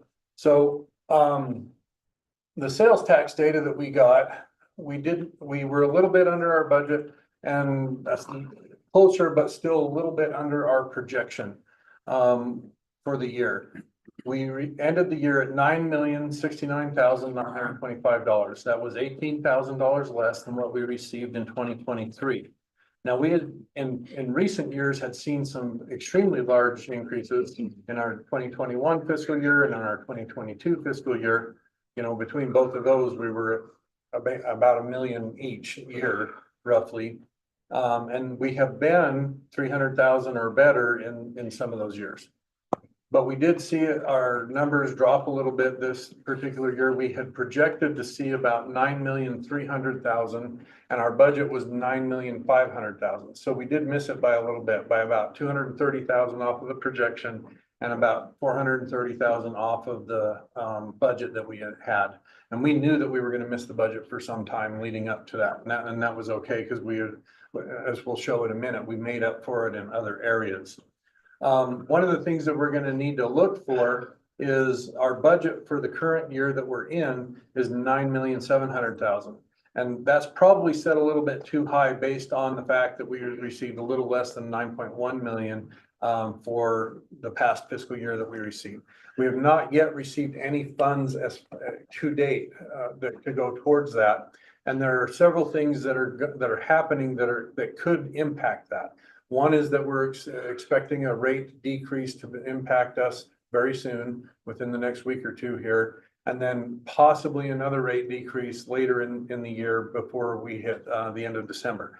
So as we. So Scott, when you say that will impact us, how does that impact us, other than what we have in accounts? So what it could impact us on is, we don't know what impacts that will have on people's buying behaviors and things along those lines. That's what you mean. Yeah, and so we could have that. We will have, the flip side of that is if this does say inspire people with more confidence to buy and whatever, then we could see an increase there, but on our interest side, we'll see a decrease. So we'll have to, this is kind of a balancing thing that we'll have to watch as we see. Disposable income increases because interest rates go down, the home equity loans, credit cards, they're paying less interest. Yeah. Putting a little bit more money in them, potentially. So we'll need to watch this over time, and I do think it's an area that we need to watch.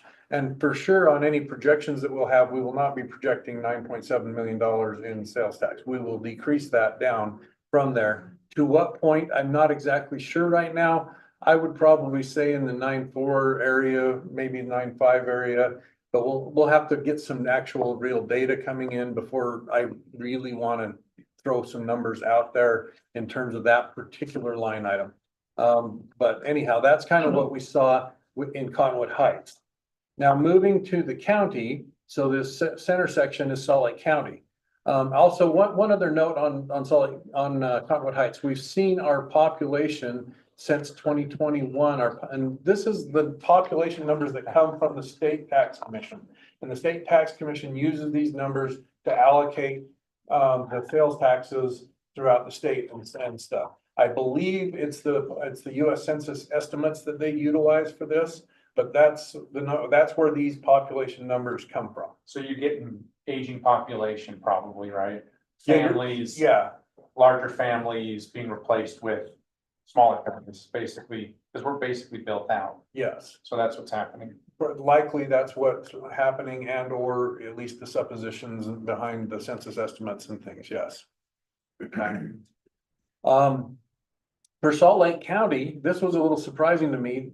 Between 23 and 24, there was actually a small decrease in population of 221 individuals. We know that some communities are increasing. I know that Salt Lake City had an increase, West Valley had an increase, Harriman had an increase. Surprisingly enough, Sandy had a decrease, and even Draper had a decrease. So, you know, there are some weird things going on in terms of with population, as you look at it. As you look at the full Salt Lake City or Salt Lake County receipts, $378 million in 2023 versus $388 million in 2024. So that's a 10 million positive swing, but percentage wise, it's down. It's only 2.64%. Again, a lot of those areas where we saw increases was Salt Lake City, West Valley, Harriman, areas like that, where you can get a benefit based on probably both point of sale and population. That's where you saw the benefit coming. And then the real kind of telling one, in my opinion, is on the state of Utah. So the state of Utah's population increased by 42,825 from 3,337,000 to 3,380,000. However, overall in the state, the sales taxes decreased by $59 million. Look at this number.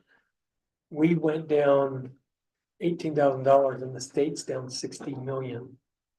Wasn't this why the legislature was looking at services, like taxing services, because the actual, purchasing of goods is, I mean, And then they That wanted is to get shifting. reelected. Exactly. That's it.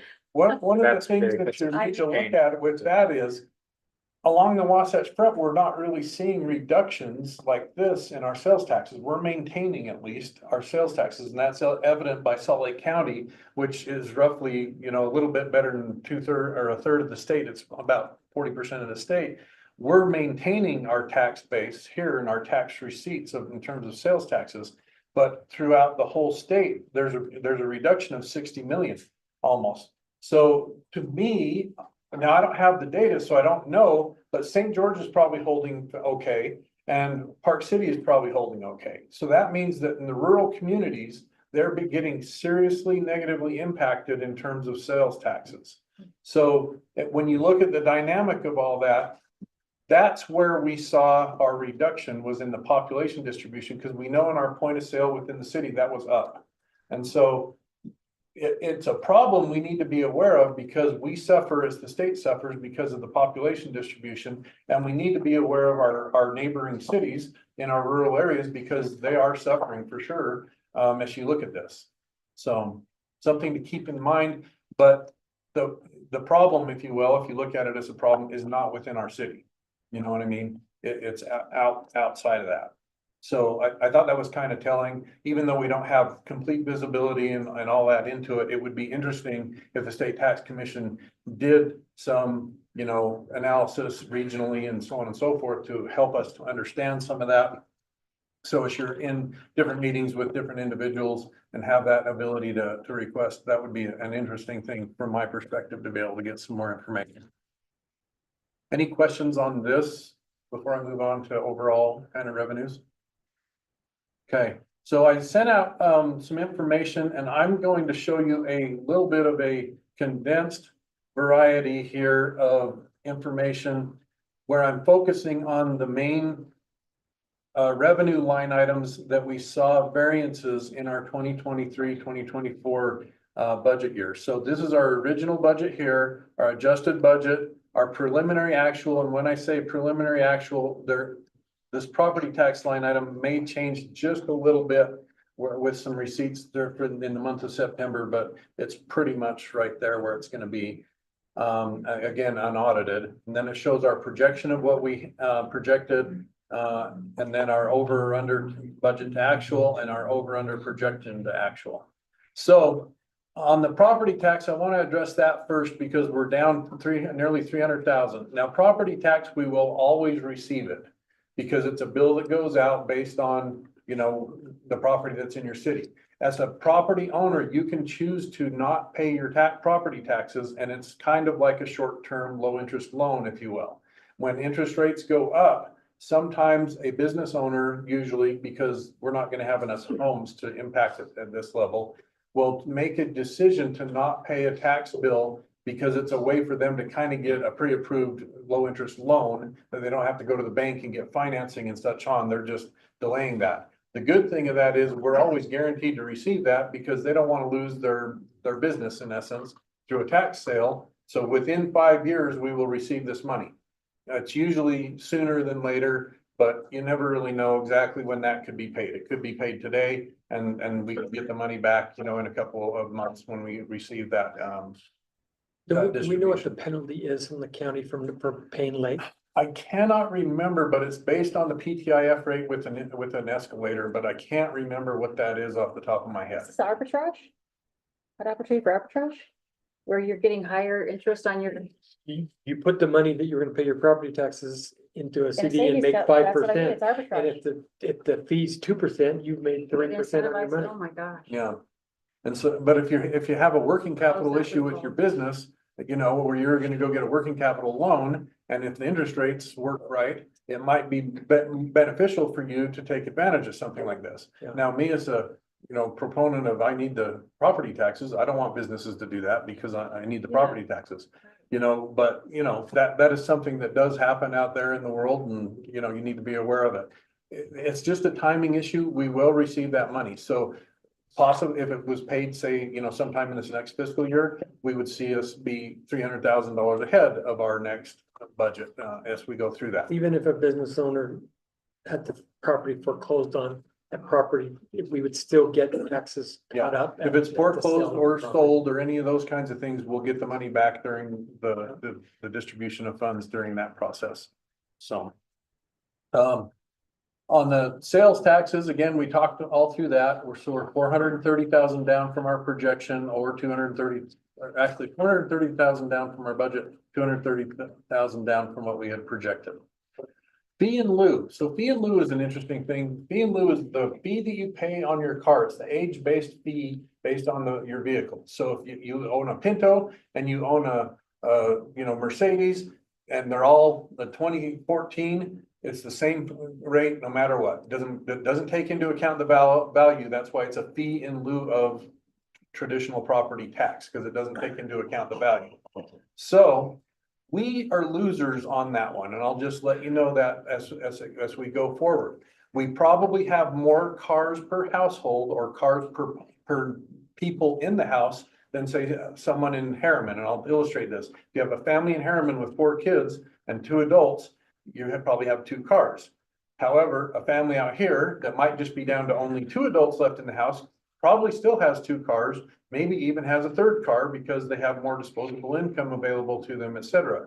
However, that's not how the money is distributed. It's distributed, I think, based on the property tax distribution overall. So as the property taxes, as we don't raise property taxes, our distribution will decline because everybody else's kind of goes up and so on and so forth. Now, this also goes to schools. It goes to anybody who gets property tax. So school districts and others benefit on this. So it's something to be aware of. Our community probably has a little bit more higher value vehicles than in some other areas. And if we went to a value based, we would probably be a winner. And if it distributed where vehicles are registered versus where, you know, population is, again, we would probably benefit from that. That's not something I'm necessarily, you know, being a proponent of. It's just the dynamics of the difference is the reality that we face. I would say not even just the influence, but it's because of our age category in the Yes. city, because we have lots of young adults, you know, living with mom and dad. That's just a trend. And so more than 2 cars per household. Yeah. Had 3 and 4 at times. Yeah. Please. But it's also another reason why, if you have, say, kids moving back home and in the house with you, and you're now not just 2 in the household, but say there's 4 or 5 or whatever, having that reflected properly, and I'm not exactly sure how to have that reflected properly, but however that is, benefits us as a city when we can reflect proper population and everything. So- Didn't it used to be based on value? A long time ago it Yes. did, it was probably 15 or 20 years ago, but yeah. So. Energy tax, so we had budgeted 2.3 million. That was our, we projected 2.6 million and we received just a little under that. One kind of interesting thing that came of this that kind of influenced our projection number is that Rocky Mountain Power had sent us a stormwater fee check, but labeled it as an energy tax check distribution. So we had thought that we were going to receive additional funds related to energy taxes. As we got digging through our numbers, we're like, hey, wait, something's not right here. And so we contacted Rocky Mountain Power and got that straightened out. Unfortunately, that was in July when we figured that all out. So anyhow, it got us off a little bit. We thought we were a little richer in our energy use tax at that point in time. We're a little bit down from our projection of 2.6 million, but we were over our budget significantly by 221,000. So anyhow, moving to Class C roads, again, Class C roads has been performing very well. We have 1,570,000 as our preliminary actual on a budget of $1.4 million and a projection of $1,450,000. So as you look at that big group there, so those major line items, we were down about 409,000 to our budget, with 300,000 of that being related to that property tax that I'm gonna say, don't worry about that, that will come in. So really, if you want to say we were really down maybe 100,000 in that group, but if you take into account all other revenues, we were actually $2,862 better than our budget. So we did not miss our budget. So, you know, don't have fears that, whoa, the sky is falling, we didn't get our budget, so on and so forth. We did get our budget on this. Now, weren't super over our budget, you know, like in some years past where we were surprised with sales taxes being, you know, hugely over, but we did meet our budget. So rest assured when it comes to that. And then in terms of our projection, we were down on our projection, again, influenced by, we thought that this number would come in closer to our budget. So anyhow, but overall, it's not a huge negative in terms of our revenues for the year. Now, the bottom line item here, that ties out to the detailed sheet that has all the different categories and everything in there. And so, you know, there are additional things we can go over. I've got graphs if you want to go over them. It's entirely up to you. If you have questions that I can, you know, potentially answer, or if you have comments or whatever, we can go there. No, I think that was really productive, Scott. We are only gonna have a few minutes left, but because we're gonna start our CDRA at 7:40 or 6:45.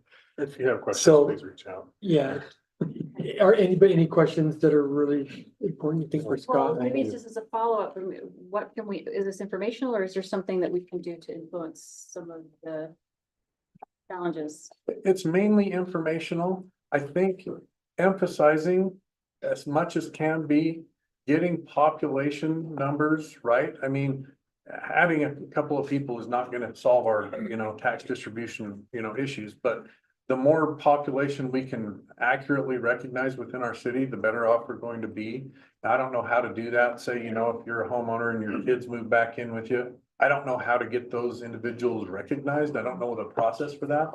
So there's an upside, you know, there's annexation possibilities. There is you know, an apartment complex down by Union Park that's gonna be coming online.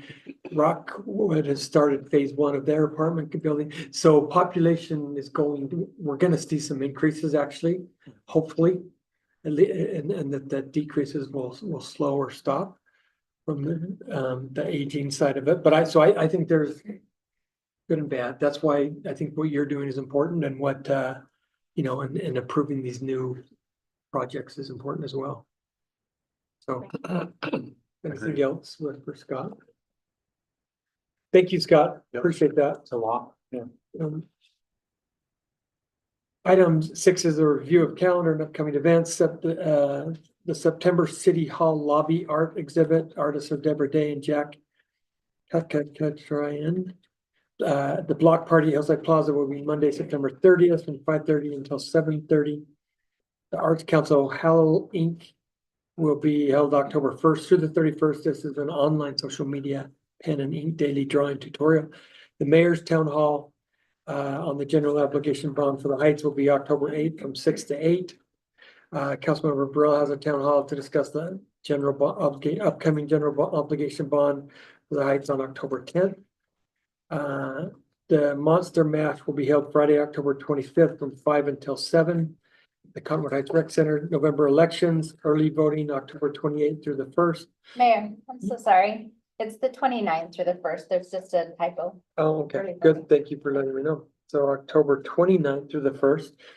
From 2 to 7 here at City Hall in the Colma Room. Election day will be all day from 7 to 8. That's November 5th. City Council meetings for November will be held on Tuesday, November 12th and the 19th, both starting at 4 p.m. Light the Heights will be on December 2nd from 5 until 7:30 at the City Hall Colma Room. And the Arts Council Holiday Show that we talked about today will be Friday, December 6th at Butler Middle School. from 7 to The 8:30. September 26th annexation town hall, but Yes, sorry about that. What time is that at? that's from 5 to 7. It's gonna be an open house and we're gonna have petitions there to sign. We're gonna have staff available to answer questions. And then any of the electeds who are available to come and just talk to the folks who will probably have questions. What day of the week did you say? It's a plan to be Thursday, there. September 26th. Thursday, the 26th. And there'll be 5 to 7. And like I said, it's an open house style, so it's not like a sit down meeting. It's more of just Come in and talk. coming and talking. Awesome. Thank you for doing that. And so that reminder. Okay, we do not have anything to discuss in a closed meeting. I'll entertain a motion to close our work session and start our CDRA at 6:45 in the council chambers. You don't have to say all that, just so moved. So moved. Thank you. Second. I would say I'm a little All in brain favor, dead say today. aye. Aye. You know Thank why? you. And then-